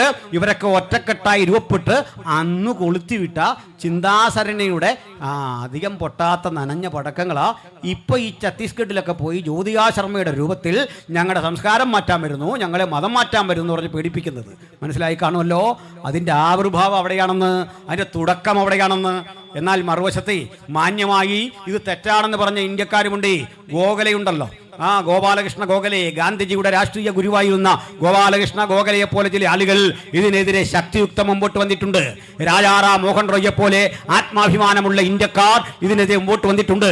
കെശൂബ് ചന്ദ്രസെന്നെ പോലെ ഉള്ള മാന്യന്മാരായ ആളുകൾ ഇത്തരം പ്രവണതകൾക്കെതിരെ വന്നപ്പോൾ ഈ രാജ്യത്ത് പ്രക്ഷോഭങ്ങളുടെ മുഖ്യധാര നിൽക്കുന്ന ആളുകളെ രണ്ടായി തരംതിരിച്ചു, തീവ്രവാദികളും മിതവാദികളും. ഇതൊക്കെ കുട്ടികൾ സ്കൂളിൽ പഠിച്ചിട്ടുണ്ട്.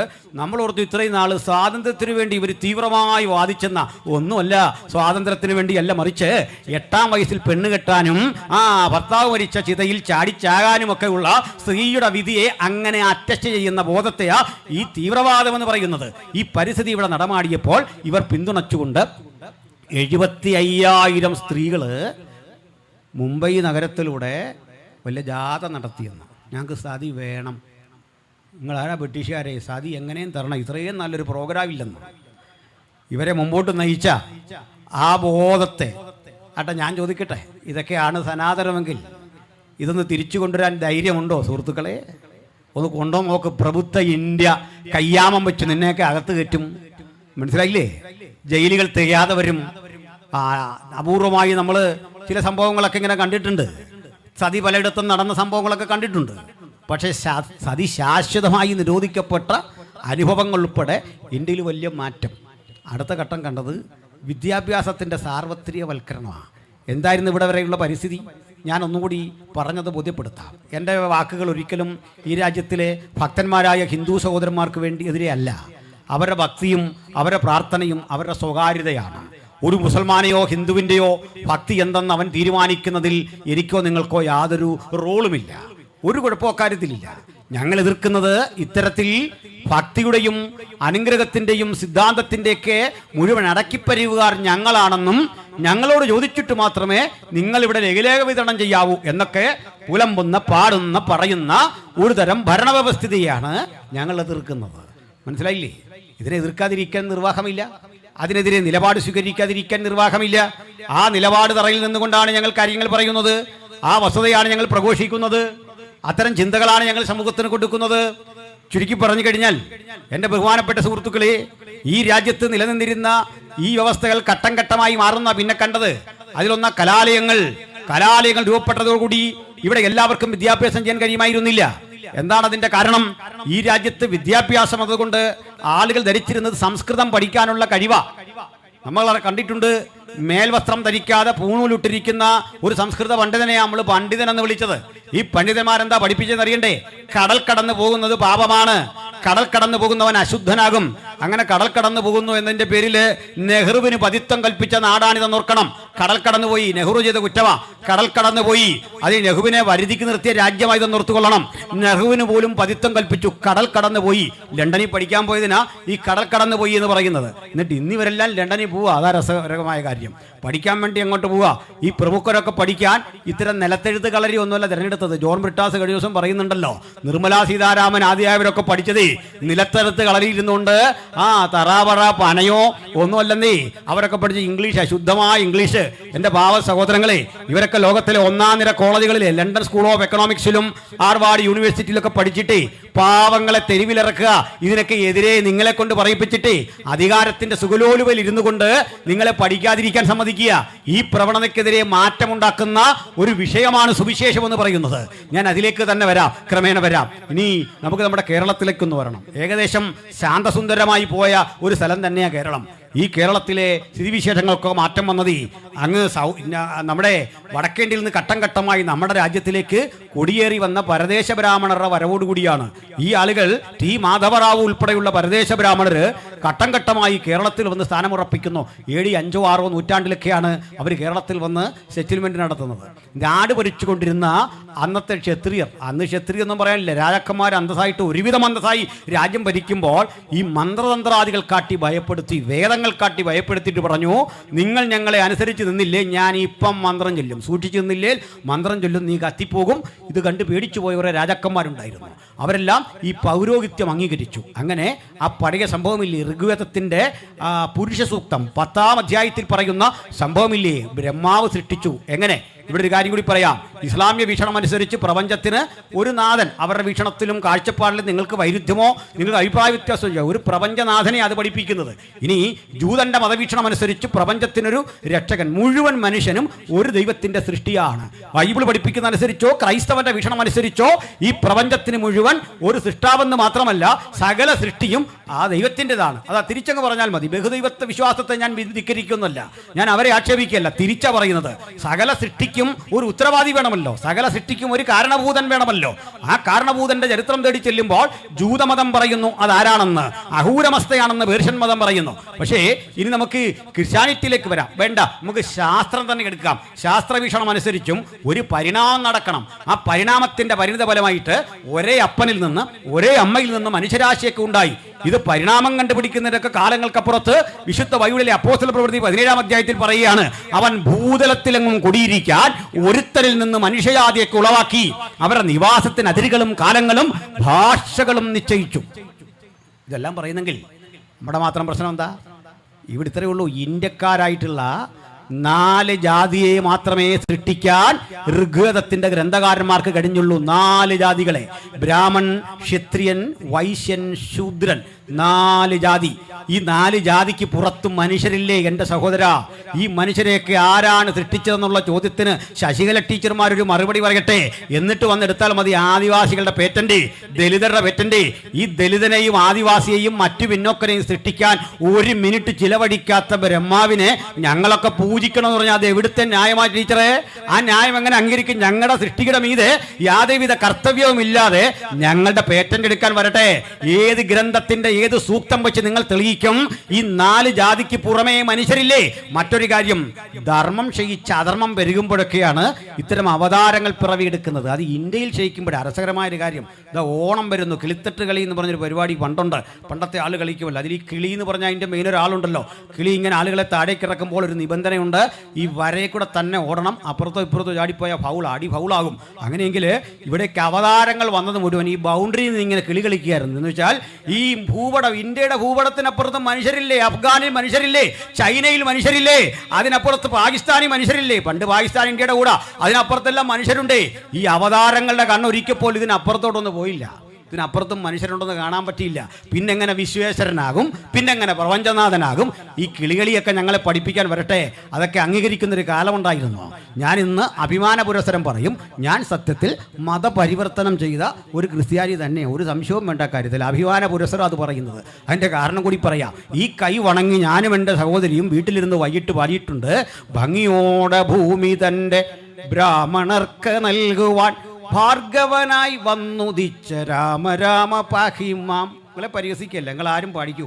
പക്ഷേ എന്തിനാണാവോ ഈ 2 സെൻറ്റിൽ കിടക്കുന്ന പാവപ്പെട്ടവൻ, ദലിതൻ, ആദിവാസി, ബ്രാഹ്മണന് ഭൂമി നൽകാൻ വേണ്ടി രാമാവതാരം ചെയ്ത ദേവനെ സ്തുതിക്കുന്നത് എന്താണെന്ന് എനിക്ക് മനസ്സിലായില്ല. എനിക്കത് ബോധ്യപ്പെട്ട നാൾ മുതൽ ഞാൻ ബൈ പറഞ്ഞു. മറ്റൊന്നുകൂടിയുണ്ട്, വായിച്ചു നോക്കണം. പി ഭാസ്കരൻ ഉണ്ണിയുടെ 19-ാം നൂറ്റാണ്ടിലെ കേരളം 8-ാം പതിപ്പ് കേരള സാഹിത്യ അക്കാദമി പുറത്തിറക്കുന്ന ഗ്രന്ഥം കണ്ടോ. ഞാൻ കുറിപ്പ് പോലും ഇല്ലാതായി പറയുന്നത്. 8-ാം പതിപ്പ് പേജ് 314. അവിടെ എഴുതി വെച്ചിരിക്കുന്ന ഒരു കാര്യമുണ്ടേ, ഗുരുവായൂർ ക്ഷേത്രത്തിൽ നിന്ന് 3 തവണ ഒരു ശബ്ദം കേൾക്കാം, നായര് പുറത്തുവോ, നായര് പുറത്തുവോ, നായര് പുറത്തുവോ. 3 റൗണ്ടാ. നോക്കണം, ഞാനിത് കേൾക്കാൻ പോലും നിന്നില്ല. അതിൻ്റെ കാരണം എനിക്ക് ഗുരുവായൂരപ്പനോട് വെറുപ്പുണ്ടായിട്ടല്ല, ഒറ്റ കാര്യം, അങ്ങേക്ക് എന്നെ കാണാൻ മനസ്സില്ലെങ്കിൽ അങ്ങേ കാണാൻ എനിക്കും മനസ്സില്ല. അത് തന്നെയാ ആ ആർജവത്തിൻ്റെ പേരാ സ്വതന്ത്രബോധം, ആ തന്നേടത്തിൻ്റെ പേരാ സ്വതന്ത്രബോധം. ഇങ്ങനെ പോ പോ പോ എന്ന് ഇറക്കി വിടുമ്പോൾ തലകുനിച്ച് നിന്ന് വണങ്ങാൻ പാകത്തിന് ഈ നട്ടല് വാഴപ്പിണ്ടിയൊന്നുമല്ല സ്നേഹിത. അങ്ങനൊന്നും ആകാൻ ഞങ്ങൾ ആഗ്രഹിച്ചിട്ടില്ല. ആത്മാഭിമാനമുള്ളവൻ ആരെങ്കിലും പിന്നെ അവിടെ നിൽക്കുവോ? പുറത്തുവോ പുറത്തുവോ പുറത്തുവോ എന്ന് 3 തവണ ആട്ടും തുപ്പും കെട്ടി അവിടെ നിൽക്കുന്ന തോലിക്കെട്ടിയൊന്നും ഞങ്ങൾക്കില്ല. അത് കൃത്യം പറഞ്ഞിട്ട് ഇത് ശ്രേഷ്ഠമാണെന്ന് പറഞ്ഞ് ഇന്ന് ഇത്തരം യോഗങ്ങൾക്ക് നേരെ വെല്ലുവിളി നടത്തുന്ന വരുന്ന ആരൊക്കെയാണെന്നറിയണ്ടേ. അന്ന് പുറത്തുവോ പുറത്തുവോ പുറത്തുവോ എന്ന പിള്ളേരെ മുഴുവൻ ചൂടാക്കി കയറ്റി ബെനിറ്റോ മുസോളിയുടെ കാക്കി നിക്കറൊക്കെ കൊടുത്ത് ഇങ്ങോട്ട് വിട്ടിരിക്കുക. അതുകൂടെ ഒന്ന് പറയാം. അവിടെ നിന്ന് കേട്ടോ. ഈ പറഞ്ഞു കേൾക്കുമ്പോൾ ഈ സഹോദരന്മാർ പറയും വിദേശി വേണ്ട സ്വദേശി മതി, ഇതൊക്കെ പറയും. നിങ്ങൾ കേൾക്കണം, നിങ്ങളിവിടെ കേൾക്കണം. ഞങ്ങളിങ്ങനൊന്നും പ്രസംഗിക്കുന്നവരല്ലായിരുന്നല്ലോ. നിങ്ങളാ ഇങ്ങനെ ആക്കിയത് ഞങ്ങളെ. ആ കാര്യം ഓർത്തോണം. ഞങ്ങളിങ്ങനെ ഉള്ളവരായിരുന്നില്ല. ഞങ്ങളുടെ സംയമനത്തെ, ഞങ്ങളുടെ ചിന്തയെ മുഴുവൻ നിങ്ങളാണ് ഇതുപോലാക്കിയത്. ഞങ്ങൾ ഈ രീതിയിൽ തന്നെ നാളുകളിൽ ഗ്രാമങ്ങളിൽ പ്രസംഗിക്കും. പോലീസ് സാങ്ഷൻ തന്നില്ലേ, മൈക്കില്ലാതെ പ്രസംഗിക്കും. ഇനി അല്ലെങ്കിൽ ജയിലിൽ പോയി കിടക്കാൻ തയ്യാറാണെന്നേ, ഒരു കുഴപ്പമില്ല, ഒരു ബുദ്ധിമുട്ടും അക്കാര്യത്തിൽ ഉണ്ടായിട്ടില്ല. ഞങ്ങൾ തിരിച്ചടിക്കില്ല, പ്രതികരിക്കില്ല. ഞങ്ങൾ മറ്റേതെങ്കിലും തരത്തിൽ ജനാധിപത്യ വിരുദ്ധമായ ഒന്നും ഞങ്ങളുടെ മുമ്പിൽ നിന്ന് വരത്തില്ല.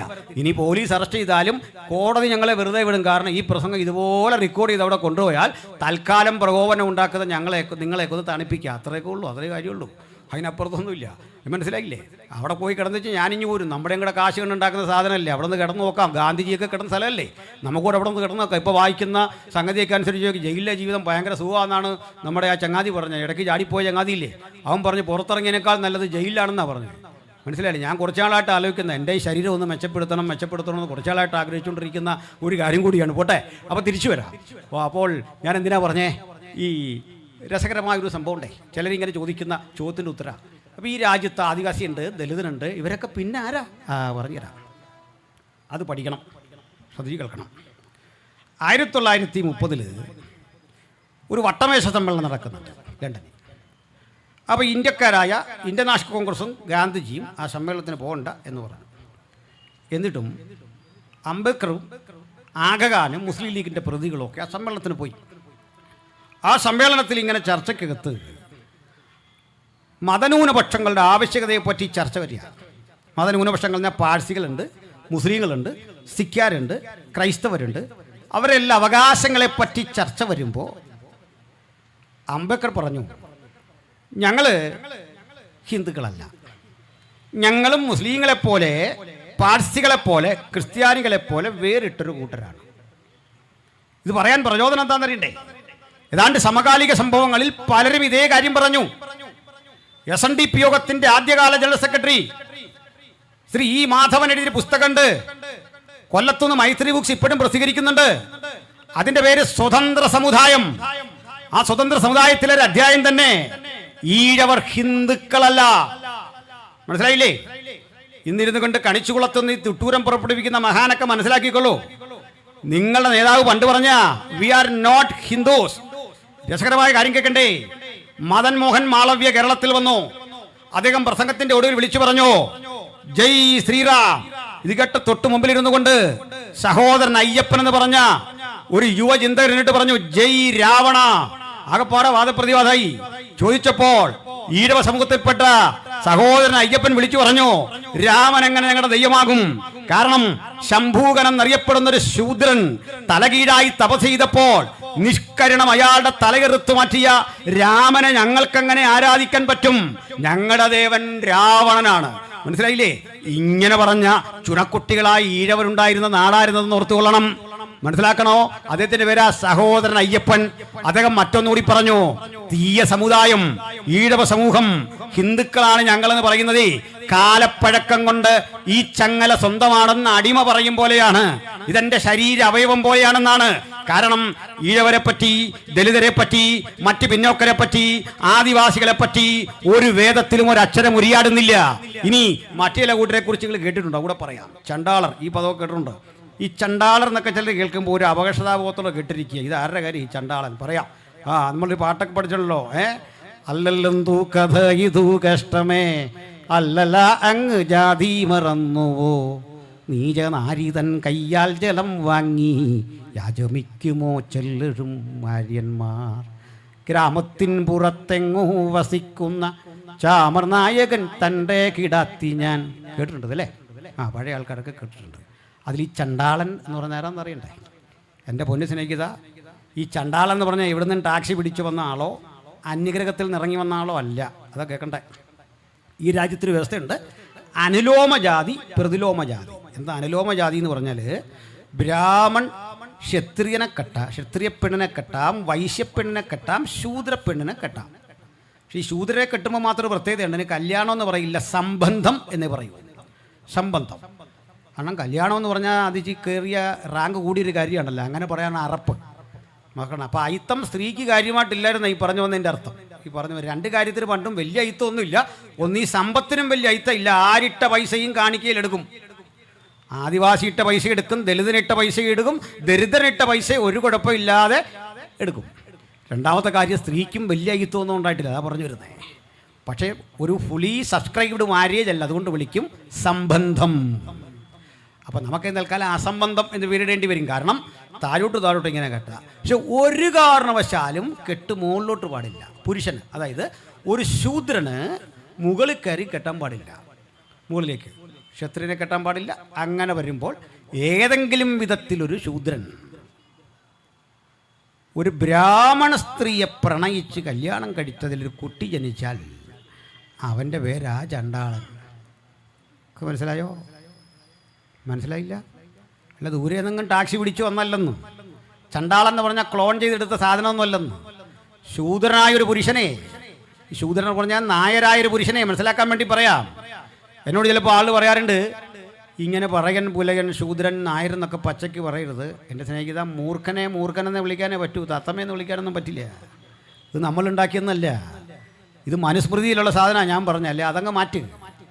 ഇത് വേദങ്ങൾ എഴുതി വെച്ചിരിക്കുന്ന സാധനമാണ്, സർക്കാർ എഴുതി വെച്ചിരിക്കുന്ന രേഖകളിലെ സാധനമാണ്. അതുകൊണ്ട് ഞാൻ പറയാണ്ട്, ലോകത്തിലെ ഏറ്റവും വലിയ വർഗീയവാദി ജാതി ചോദിക്കുന്ന ആൾ വില്ലേജ് ഓഫീസറാണ്, സർട്ടിഫിക്കറ്റ് തരാൻ. മനസ്സിലായില്ലേ? ഞാനുണ്ടാക്കിയല്ല. ഈ നായർ പോയിട്ട് ആരെ കെട്ടിയാൽ, ബ്രാഹ്മണ സ്ത്രീയെ വിവാഹം കഴിച്ചാൽ അതിലുണ്ടാകുന്ന കുട്ടിയാ ചണ്ടാളൻ. ചണ്ടാളനായി ജനിച്ചോ കാട്ടിക്കഴിഞ്ഞോണം.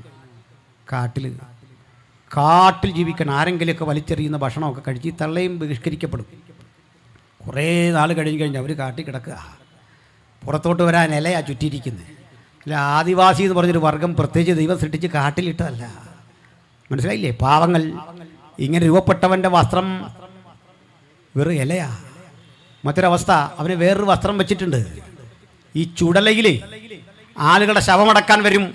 ആ ശവമടക്കാൻ വരുമ്പോൾ ആ ദേഹത്തെ മുഴുവൻ മൂടിയ ശവത്തുണിയിലെ ഈ ശവത്തുണി അവിടെ മാറ്റിയിട്ടേക്കും. അത് അവനുള്ള വസ്ത്രമാണ്. എന്നിട്ട് ഒന്നുകൂടി പറയും, ചണ്ടാളനും ശൂദ്രനുമൊക്കെ സഞ്ചരിക്കുന്ന പട്ടടകളാണ്. ചണ്ടാളനും ശൂദ്രനും സഞ്ചരിക്കുന്ന പട്ടടയാണെന്ന് പഠിപ്പിക്കുന്ന ഒരു മാർഗത്തെ എങ്ങനെ എനിക്ക് ഉൾക്കൊള്ളാൻ പറ്റും, നിങ്ങൾക്ക് ഉൾക്കൊള്ളാൻ പറ്റും? അതുകൊണ്ട് ആദ്യം നന്നാകേണ്ടത് ഇത്തരം കിതാബുകളാണ്, ഇത്തരം ആശയ സംഹിതകളാണ്. ഈ ആശയ സംഹിതകൾ നിങ്ങളെ സമൂഹം ഇന്ന് പഠിച്ച് ഗ്രഹിച്ച് സമൂഹത്തിൽ കൂടുതൽ തെളിവോടെ പറയുമ്പോൾ അതാണ് പ്രകോപനത്തിന്റെ അടിസ്ഥാനമെന്ന് ഞങ്ങൾ മനസ്സിലാക്കുന്നു. ഇനി മറ്റൊന്നുകൂടി, ഈ വട്ടമേശ സമ്മേളനത്തിൽ പങ്കെടുത്ത് കാര്യങ്ങൾ ഇങ്ങനെ സ്ഥാപിച്ച് പോരുമ്പോൾ രണ്ടാം വട്ടമേശ സമ്മേളനത്തിൽ ആദരനായ മഹാത്മജി പങ്കെടുത്തു. 9 സബ് കമ്മിറ്റികൾ അതിലുണ്ട്. 9 സബ് കമ്മിറ്റികളിൽ ന്യൂനപക്ഷാവകാശങ്ങളെ പറ്റി പറയുന്ന സ്ഥലം വന്നു. അംബേദ്കർ ഇതിനെ പ്രതികരിച്ചെഴുന്നേറ്റപ്പോൾ മഹാത്മജി പറഞ്ഞു, അങ്ങ് എഴുന്നേൽക്കേണ്ട, ഞാൻ പറഞ്ഞു, ഞാനാണത് പറയാൻ അർഹൻ. അംബേദ്കർ പറഞ്ഞു, അങ്ങല്ല, ഞാനാണ് അർഹൻ, ഞാൻ അനുഭവസ്ഥനാ. അങ്ങ് ഇത് കണ്ടിട്ടല്ല ഉള്ളു, അങ്ങ് ബനിയ വിഭാഗത്തിൽപ്പെട്ടയാളാ, വൈശ്യനാണ് അങ്ങ്. ഈ ബനിയ വിഭാഗം എന്ന് പറഞ്ഞാൽ അത്ര മോശ ആളുകളല്ല. ഈ 2.5% ബനിയ വിഭാഗങ്ങൾ ഇന്ത്യയിലുണ്ട്. ഈ 2.5% വരുന്ന ബനിയ വിഭാഗങ്ങളാണ് ഇന്ത്യയിലെ ആദ്യത്തെ 75 സമ്പന്നര്. അദാനി, അംബാനി, മിത്തല്, എത്ര പേരുടെ പേരിങ്ങനെ കേൾക്കണം. ഇവരാ ഇന്ത്യ ഭരിക്കുന്നത്, അവരുടെ കയ്യിലാണ് ഇന്ത്യ. സമ്പന്നമായൊരു പശ്ചാത്തലമാണ്. ബിർള ഇല്ലേ, ബിർള ഗാന്ധിജിയുടെ സ്വന്തക്കാരനാ. ബിർള മന്ദിർ എന്നൊക്കെ കേട്ടാൽ ഇതെന്താ സംഭവം തന്നെ. ടാറ്റ ബിർള ഗോയങ്ക എന്നൊക്കെ കേട്ടിട്ടില്ലേ? ഇതിൽ ബിർള കൊടുത്ത വീടാത്. അത് പോട്ടെ, ഗാന്ധിജി പറയും, ഞാൻ സാധാരണ മനുഷ്യരോട് ഗ്രാമങ്ങളിൽ ഇടപെട്ട അയിത്തത്തിനെതിരെ പോരാടിയ ആളാണ്.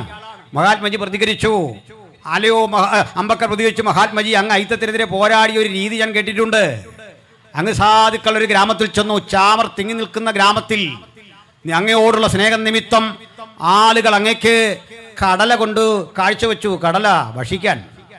ഗാന്ധിജി പറഞ്ഞു, തീർച്ചയായും നിങ്ങൾ തന്ന കടല എനിക്ക് വിലപ്പെട്ടതാണ്, അതെൻ്റെ ശരീരത്തിന് ആരോഗ്യകരമാണ്, ഞാനത് ഭക്ഷിക്കുകയും ചെയ്യും. പക്ഷേ ഇപ്പോഴല്ല, ഇപ്പോൾ ഞാൻ ഈ കടല എൻ്റെ ആടുകൾക്ക് കൊടുക്കും, ആട് തിന്നിട്ട് അതിൻ്റെ പാല് ഞാൻ കുടിക്കും, അപ്പോൾ കടല എൻ്റെ ഉള്ളിലെത്തും.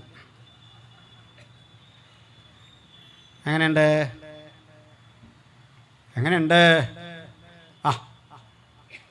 മനസ്സിലായോ? അയിത്തത്തിനെതിരെയുള്ള അദ്ദേഹത്തിൻ്റെ ഉജ്ജ്വലമായ പോരാട്ടത്തിൻ്റെ ഒരു വഴിയാണ് ഞാൻ പറഞ്ഞത്. ഇത്രയും വലിയൊരു ബുദ്ധിമാൻ നമ്മൾ കണ്ടിട്ടില്ലെങ്കിൽ അത്ഭുതമുള്ളൂ. പക്ഷെ അദ്ദേഹം വളരെ ലളിതമായി ജീവിക്കുന്ന ഒരാളായിരുന്നു. അതുകൊണ്ട് ആടിൻ്റെ പാലേ കുടിക്കൂ എന്നതുകൊണ്ട് അദ്ദേഹം ജീവിച്ച ഇംഗ്ലണ്ടിലേക്ക് ഇന്ത്യയിൽ നിന്ന് ഒരാടിനെ കൊണ്ടുപോയി. ഇംഗ്ലണ്ടിലേക്ക് ഒരാടിനെ കൊണ്ടുപോയി അതിൻ്റെ പാലാണ് കുടിക്കുന്നത്. ഇംഗ്ലണ്ടിലെ ആടിനെ കൊണ്ടുപോകാനുള്ള ചിലവൊക്കെ നിങ്ങൾ ഓർത്താൽ മതി. മനസ്സിലായില്ലേ? മാത്രമല്ല, അദ്ദേഹം ഈ ചെറിയ കമ്പാർട്ട്മെൻറ്റിൽ, ജനറൽ കമ്പാർട്ട്മെൻറ്റിലേ ഇരിക്കൂ യാത്ര ചെയ്യുമ്പോൾ. ഈ സിംപ്ലിസിറ്റി കാരണം പോലീസിനാകപ്പാടെ ബുദ്ധിമുട്ടാണ്. കാരണം 10ഉം 15ഉം പോലീസ് ഇരുന്നെങ്കിലേ ഇദ്ദേഹത്തിന് സുരക്ഷ വർദ്ധിപ്പിക്കാൻ പറ്റുള്ളൂ. അപ്പുറത്തിരുന്നാൽ സമാധാനത്തിന് പോകാം. മനസ്സിലായില്ലേ? സുരക്ഷ കൊടുക്കണം. അപ്പോൾ ഗാന്ധിജിക്ക് സിമ്പിളായിട്ട് ജീവിക്കാൻ വേണ്ടി നമ്മുടെ പോക്കറ്റിൽ നിന്ന് കാശ് കുറേ ഇറങ്ങി, നികുതിപ്പണവേ കുറേ ഇറങ്ങി. അത് പോട്ടെ, വാദം മൂത്തു. വാദമെല്ലാം മൂത്ത് കഴിഞ്ഞപ്പോൾ സംഗതി വല്ലാതായി, അവസ്ഥ വല്ലാതായി. അവസാനം നടക്കുകയില്ല എന്നായി കഴിഞ്ഞപ്പോൾ അദ്ദേഹം പറഞ്ഞു, മുഴുവൻ പിന്നോക്കരും ദലിതരും ആദിവാസികളും ഹിന്ദുക്കളാണ്. വാദം മൂത്തു. ഒടുക്കം ഇത് തീരുമാനിക്കാനുള്ള അധികാരം അധ്യക്ഷന് വിട്ടുകൊടുത്തിട്ട് സമ്മേളനം അടിച്ചു പിരിഞ്ഞു. അടിയൊന്നുമല്ല, അടിച്ചങ്ങ് പിരിഞ്ഞു. അതിനുമുമ്പ് രസകരമായൊരു കാര്യമുണ്ട്, ചിന്താർഹമായൊരു കാര്യം. 14 ആവശ്യങ്ങൾ ഉന്നയിച്ചു അംബേദ്കർ.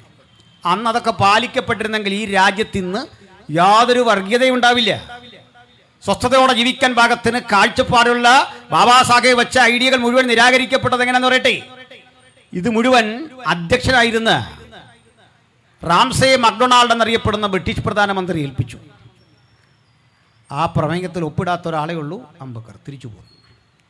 അങ്ങനെ 32 സെപ്റ്റംബർ 20 അവിടുന്ന് 1932 വട്ടമേശ സമ്മേളനം കഴിഞ്ഞ് തിരിച്ചു പോരുന്നു. 2ാം വട്ടമേശ സമ്മേളനം 32 ആഗസ്റ്റ് 17 ആകുമ്പോഴേക്കും മക്ഡൊണാൾഡിൻ്റെ വിധി പുറപ്പെടുന്നു. അമ്പരപ്പിക്കുന്ന വിധിയാണ്. ആ വിധി എന്താണെന്നറിയണ്ടേ? അംബേദ്കർ പറഞ്ഞ മുഴുവൻ കാര്യങ്ങളും അംഗീകരിച്ചിരിക്കുന്നു. കമ്മ്യൂണൽ അവാർഡ് എന്നാണ് എൻ്റെ പേര്. ചരിത്രം പഠിച്ചാൽ മതി. Communal award. അങ്ങനെ ബ്രിട്ടീഷുകാർ ചെയ്യാനൊക്കെ ചെയ്തു.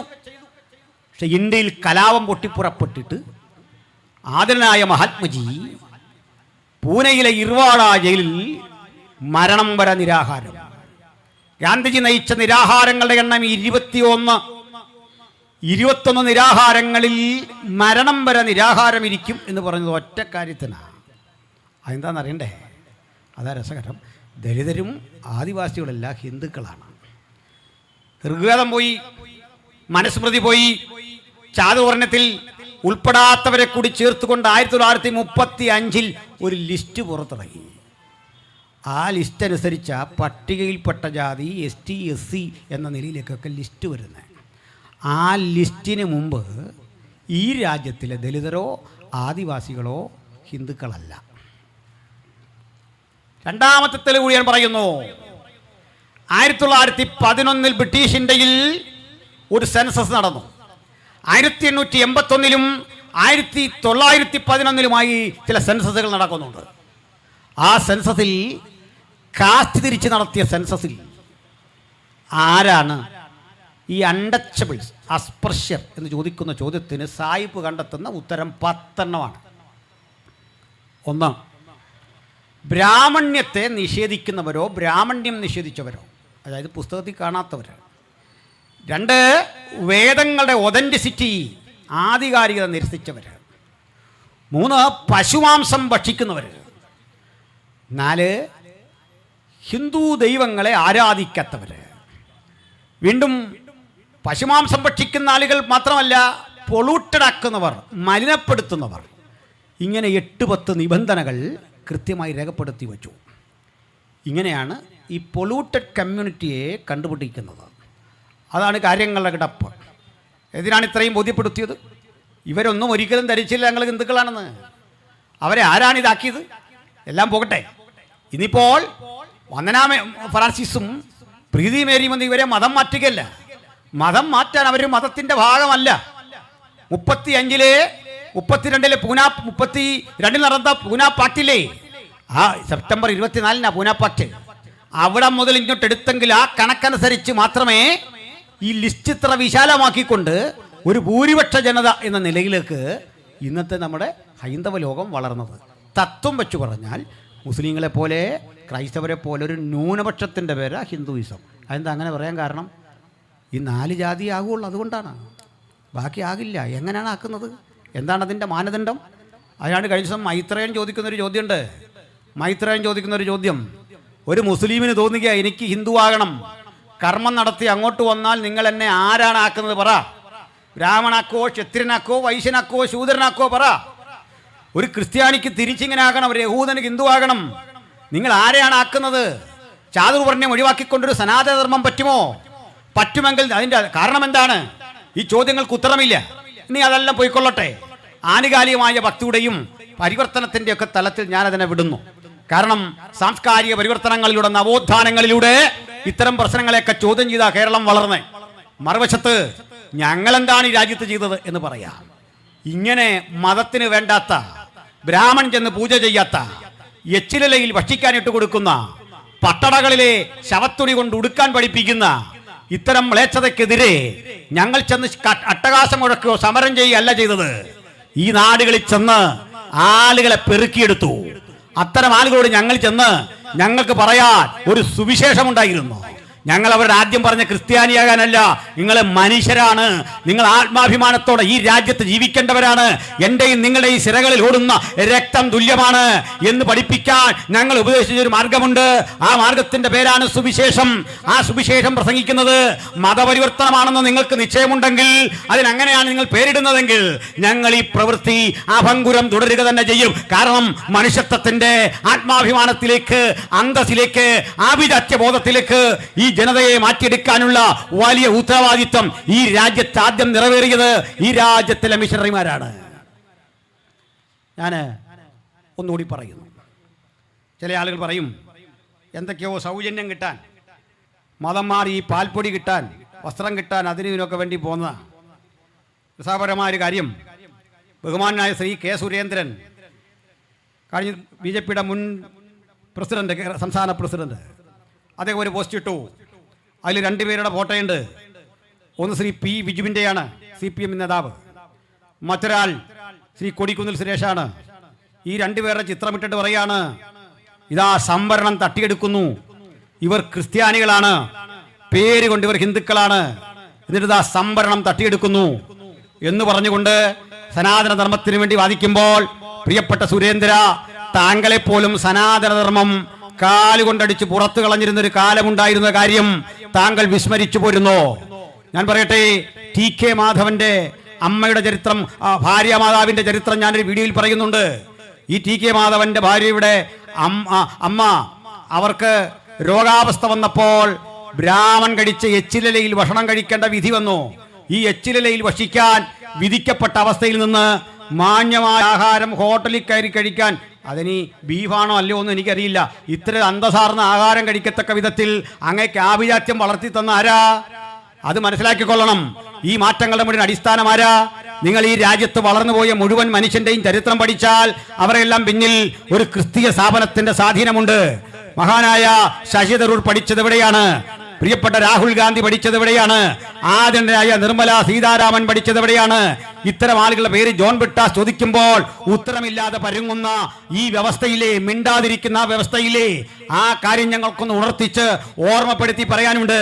ആ കാര്യം എന്തെന്നറിയണ്ടേ? ഈ രാജ്യത്തിൽ, ഈ കേരളത്തിൽ, ഇന്ത്യ മഹാരാജ്യത്തിന്റെ പലയിടങ്ങളിൽ സാധുക്കളെ, സാധാരണക്കാരെ കണ്ട് അവരെ അഭ്യസ്ത വിദ്യരാക്കി മാറ്റിയ മഹത്തരമായ മാർഗമാണ് യേശുക്രിസ്തുവിന്റെ സുവിശേഷത്തിന്റെ മാർഗം. ഞാൻ ഇതേ വേദിയിൽ ഇതിന്റെ മുമ്പും വന്ന് പ്രസംഗിച്ച നിരവധി കാരണങ്ങളുണ്ട്. നിങ്ങൾ പഠിക്കേണ്ട ഒരു പുസ്തകമാ അടിമ കേരളത്തിന്റെ അദൃശ്യ ചരിത്രം, ഡോക്ടർ ബിനിൽ പോളിന്റെ പുസ്തകം. ഈ പുസ്തകത്തിലാണ് 2 കൊല്ലം മുമ്പ് കേരള സാഹിത്യ അക്കാദമിയുടെ അവാർഡ് കിട്ടിയത്. ആ പുസ്തകം ഇന്ന് 11ാം പതിപ്പിലേക്ക് നീങ്ങിക്കഴിഞ്ഞിരിക്കുന്നു. അത്രയും ബെസ്റ്റ് സെല്ലറാണ്. ശ്രീ ബിനിൽ പോൾ കൃത്യമായി ഈ രാജ്യത്ത് നടന്ന വിവേചനങ്ങളെ, അടിമത്തത്തിന്റെ ചരിത്രം കൃത്യമായ വിധത്തിൽ രേഖപ്പെടുത്തി വെക്കുന്നുണ്ട്. പ്രിയപ്പെട്ടവരെ, മല്ലപ്പള്ളി ചന്തയിൽ ഒരടിമയുടെ വില 21 രൂപയായിരുന്നപ്പോൾ ചങ്ങനാശ്ശേരി ചന്തയിൽ ഒരടിമയുടെ വില ഇതുപോലെ 3 രൂപ മാത്രമായിരുന്നു. 3 രൂപ മാത്രം വിലയുള്ള ചങ്ങനാശ്ശേരി ചന്തയിൽ നിന്ന് 21 രൂപ കിട്ടുന്ന ഇടത്തിലേക്ക് കന്നുകാലികളെ കൊണ്ടുപോകും പോലെ ആളുകളെ ചാട്ടക്കടിച്ച് കൊണ്ടുവന്ന് തെരുവിലിട്ട് വിൽക്കുന്ന കാഴ്ച കണ്ടപ്പോൾ പള്ളം കേന്ദ്രമാക്കി പ്രവർത്തിച്ച ഹെൻറി ബക്കർ ജൂനിയർ എന്ന സായിപ്പ് നിരവധി അടിമകൾക്ക് 21, 30 രൂപയൊക്കെ കൊടുത്ത് വില കൊടുത്തു വാങ്ങി അവരെ സ്വതന്ത്രരായി പുറത്തുവിടുമ്പോൾ നിങ്ങൾ ഇതിനെ പണം കൊടുത്തുള്ള മതപരിവർത്തനം എന്ന് പറയുമെങ്കിൽ, ഇത്തരം ഒരു പരിഗണന ഒരാൾ അർഹിക്കുന്നുണ്ടെങ്കിൽ നിങ്ങൾ ചരിത്രം പഠിക്കുക. അടിമകളെ വിലക്കി വാങ്ങി ഫ്രീ ആക്കി വിട്ടയക്കാൻ അവരെ പ്രേരിപ്പിച്ച ധാർമ്മികമായ ആ സംഹിതയുടെ പേരാണ് വിശുദ്ധ ബൈബിൾ. ഒന്നും രണ്ടും പേരല്ല, ആയിരക്കണക്കിന് ആളുകൾ അടിമത്തത്തിന്റെ ഇത്തരം ചങ്ങലകളെ പൊട്ടിച്ചെറിഞ്ഞുകൊണ്ട് അവർ സാംശീകരിച്ചെടുത്ത സുവിശേഷത്തിന്റെ മഹത്തര സത്യം ഈ രാജ്യത്തോട് ഘോഷിക്കാനുള്ള ഞങ്ങളുടെ ആർജവം എവിടെയും പണയം വെക്കാതെ ഛത്തീസ്ഗഡിലോ അതല്ലെങ്കിൽ രാജസ്ഥാനിലോ ഉത്തർപ്രദേശിലോ ഈ ഇന്ത്യൻ ഭൂമികയുടെ ഏതെങ്കിലും പ്രദേശത്ത് ഇത്തരത്തിലുള്ള പ്രവണതകൾ കാണുമ്പോൾ താത്തു വെക്കാനുള്ളതല്ല ഞങ്ങളുടെ വിശ്വാസം. നിലച്ച് ഏതെങ്കിലും തരത്തിൽ പിന്തിരിഞ്ഞോടാനുള്ളതല്ല ഞങ്ങളുടെ ആത്മാർത്ഥത എന്നുള്ള കാര്യം മാത്രം പറയാനാണ് ഞങ്ങൾ ഇവിടെ വന്നിട്ടുള്ളത്. അതുകൊണ്ടാണ് ജനങ്ങളെ ബുദ്ധിമുട്ടിക്കുന്ന പ്രകടനം ഞങ്ങൾ നടത്താറില്ല. നിങ്ങൾ ആലോചിച്ച് നോക്കണം, ഇവിടെ പറയുമ്പോൾ തന്നെ പറയുന്നത് മൂന്ന് തരം നിയമങ്ങൾക്ക് വിധേയമായിട്ടാണ് മതസമ്മേളനങ്ങൾക്ക് അനുമതി. ഞാൻ പറഞ്ഞു അത് പബ്ലിക് ഓർഡറിനെ ബാധിക്കരുത്. ഞാൻ പറഞ്ഞു മതപരമായ സമ്മേളനങ്ങളും പ്രസംഗങ്ങളും പബ്ലിക് മൊറാലിറ്റിയെ ബാധിക്കരുത്. മതപരമായ സമ്മേളനങ്ങളും കൂട്ടങ്ങളും പബ്ലിക് ഹെൽത്തിനെ ബാധിക്കരുത്. ഞങ്ങൾ ഈ രാജ്യത്തിലെ റോഡുകൾ കയ്യേറി ഒരു പൊതുയോഗം നടത്തിയതിന്റെ ഏതെങ്കിലും തെളിവ് കാണിക്കാമോ? ഞങ്ങൾ ഏതെങ്കിലും സ്ഥലത്ത് മാലിന്യമുണ്ടാക്കിയതിന്റെ തെളിവുകൾ കാണിക്കാമോ? അന്തസ്സോടെ ചിട്ടയോടെയാണ് ഇത്തരം യോഗങ്ങൾ ഞങ്ങൾ സംഘടിപ്പിക്കുന്നതെങ്കിൽ നോക്കണം. ചിലർ പറയുന്നു ഞങ്ങൾക്ക് ബഹളമേറെയാണ്, ഞങ്ങൾക്ക് ശബ്ദമേറെയാണ്. പൊന്നു സ്നേഹിത, ഞങ്ങളാണോ ഏറ്റവും അധികം ശബ്ദമുണ്ടാക്കുന്നത്? ഞാൻ എരുമേലി സ്വദേശിയാണ്. മണ്ഡലമകലവിലക്ക് കാലത്ത് 2-3 മാസങ്ങൾ ജാതി മത ഭേദമന്യേ ചെണ്ടയും വാദ്യവും അരങ്ങുകളും 24 മണിക്കൂറും കേട്ട് അതിന്റെ മധ്യേ ജനിച്ചു വളർന്ന ആളാണ് ഞാൻ. എനിക്ക് അസഹിഷ്ണുത തോന്നിയിട്ടില്ല. അതെന്റെ പ്രിയപ്പെട്ട സഹോദരങ്ങളുടെ ആരാധന ഭാഗമെന്ന് കരുതി ഞങ്ങൾ അതിനെ ബഹുമാനിച്ചിട്ടേ ഉള്ളൂ. പക്ഷെ 9:30 മണിയോടുകൂടി, രാത്രി 9:30 മണിയോടുകൂടി അവസാനിക്കുന്ന സാധാരണ പൊതുയോഗങ്ങളും ഉച്ചയ്ക്കാണെങ്കിൽ 1 മണിക്ക് മുമ്പ് അവസാനിക്കുന്ന സാധാരണ മീറ്റിങ്ങുകളും ഞങ്ങളുടെ സ്വകാര്യകളിൽ നിന്ന് പ്രാർത്ഥിക്കുന്ന പ്രാർത്ഥനകൾക്ക് ശബ്ദമുണ്ടെന്ന് നിങ്ങൾ സമ്മതിക്കുന്നു. എന്നാൽ അതിനെ പബ്ലിക് ന്യൂസൻസിൽ പെടുത്തി ഞങ്ങൾ ഇത്തരത്തിലാണെന്ന് പറയുന്നു. ഓർക്കുക, ഞങ്ങൾ വഴിയടച്ച് പെരുവഴികൾ മുഴുവൻ പിടിച്ചെടുത്ത് പൊങ്കാലയുണ്ടാക്കി ആ പുകയും പടലങ്ങളും മുഴുവൻ അന്തരീക്ഷത്തെ ഈ വിധത്തിൽ മലിനീകരിക്കുമ്പോൾ ഏതെങ്കിലും തരത്തിൽ പ്രതികരിച്ച് കണ്ടിട്ടുണ്ടോ? റോഡുകൾ കുഴിച്ച് കമാനങ്ങൾ ഉണ്ടാക്കി പൊതുവഴിയിൽ പോകുന്ന വാഹനങ്ങൾ തടഞ്ഞു നിർത്തി നിർബന്ധിത പിരിവുകൾ വാങ്ങി നോക്കണം. ഇത്യാദി കാര്യങ്ങൾ അടിച്ചേൽപ്പിക്കുമ്പോൾ ഞങ്ങൾ ഈ രാജ്യത്തൊരാളെയും ദ്രോഹിക്കാൻ പോയിട്ടില്ല, ഒരു തരത്തിലും ആക്രമിക്കാൻ പോയിട്ടില്ല, ഒരുതരം പ്രയാസ പ്രതിസന്ധികളും സൃഷ്ടിക്കാൻ പോയിട്ടില്ല. മറിച്ച് സമാധാനപൂർണമായി ഈ രാജ്യത്ത് ജീവിച്ച് ഭരണഘടനാ നിബദ്ധമായ ഉത്തരവാദിത്തങ്ങൾ നിറവേറുന്ന ഒരു സമൂഹം എന്ന നിലയിൽ മാത്രമാണ് ഇവിടെ വർത്തിച്ചിട്ടുള്ളത് എന്ന കാര്യം പറയാൻ ഞങ്ങൾ അമാന്തിക്കുന്നില്ല. സുവിശേഷം ഈ രാജ്യത്തിലേക്ക് വന്നെന്ത് ചെയ്തു? ഞാൻ പറഞ്ഞു സതിയുടെ നിരോധനം. ഇത് ബ്രിട്ടീഷുകാർ ചെയ്തല്ല, ബ്രിട്ടീഷുകാർക്കൊപ്പം വന്ന മിഷണറിമാർ. നിങ്ങൾക്കറിയണ്ടേ, ബ്രിട്ടീഷുകാരെയും ഈ രാജ്യത്തിലേക്ക് വന്ന മിഷണറിമാരെയും നിങ്ങൾ രണ്ടായി കണ്ടുപിടിക്കണം ബ്രിട്ടീഷുകാർ കൊള്ളയിടാൻ വന്നപ്പോൾ ഹെൻറി ബേക്കറെ പോലെ, ബഹുമാനായ ഹെർമൻ ഗുണ്ടറ്റിനെ പോലെ, ആദരണീയനായ നമ്മളെ വില്യം കേരിയെ പോലെ 100 കണക്കിന് സുവിശേഷകർ ഈ രാജ്യത്തിലേക്ക് ഇംഗ്ലണ്ടിലും സ്കോട്ട്ലാൻഡിലും ഒക്കെ തങ്ങൾക്കുണ്ടായിരുന്ന സ്വത്തും സൗകര്യങ്ങളൊക്കെ വിറ്റ് കിട്ടിയ പണം കൊണ്ട് ഇന്ത്യയിൽ വന്ന് കഷ്ടപ്പെട്ട് ഇവിടെ പ്രവർത്തിച്ച് ഇവിടെ തന്നെ മരിച്ചടങ്ങിയവരാണ്. അവരൊരു തുണ്ട് ഭൂമിയും കൊണ്ടുപോയില്ല, ഇവിടുന്ന് ഒരു നാണയവും കൊണ്ടുപോയില്ല. അവരുടെ കഴിവും പ്രാപ്തിയും ഈ രാജ്യത്തിന്റെ ഗുണഗണങ്ങൾക്ക് വേണ്ടി ഉപയോഗിച്ച ചരിത്രമാണ് നമുക്ക് കാണാനായിട്ട് സാധിക്കുന്നത്. ഹെൻറി ബേക്കർ വന്നിരുന്നില്ലെങ്കിൽ ഇത്തരമൊരു തൊടുപുഴയുടെ ചരിത്രം മറ്റൊന്നായി തീരുമായിരുന്നു. പള്ളത്ത് ഹെൻറി ബേക്കർ ജൂനിയർ വന്നിരുന്നില്ലെങ്കിൽ കോട്ടയം പോലൊരു സിറ്റി, ആ സിറ്റി നോക്കിക്കൊണ്ട് നമ്മൾ ഇന്ന് ബേക്കർ ജംഗ്ഷൻ എന്നൊക്കെ പറയുമല്ലോ. ഈ രാജ്യത്തിന്റെ നിർമ്മിതിയിൽ ഞങ്ങൾ വഹിച്ച പങ്ക് എന്തെന്ന് ഇനിയും പറഞ്ഞു തരണമോ? ഇവിടെ ശശികല ടീച്ചറും മറ്റും ബഹുമാനപ്പെട്ട മദർ തെരേസയെ ആക്ഷേപിച്ചുകൊണ്ട് മതപരിവർത്തനം നടത്തുന്ന ഒരു സ്ത്രീ എന്ന് പറയുമ്പോൾ നിങ്ങൾ ഒരിക്കലെങ്കിലും ഈ സ്ഥാപനം ഒന്ന് സന്ദർശിക്കണം.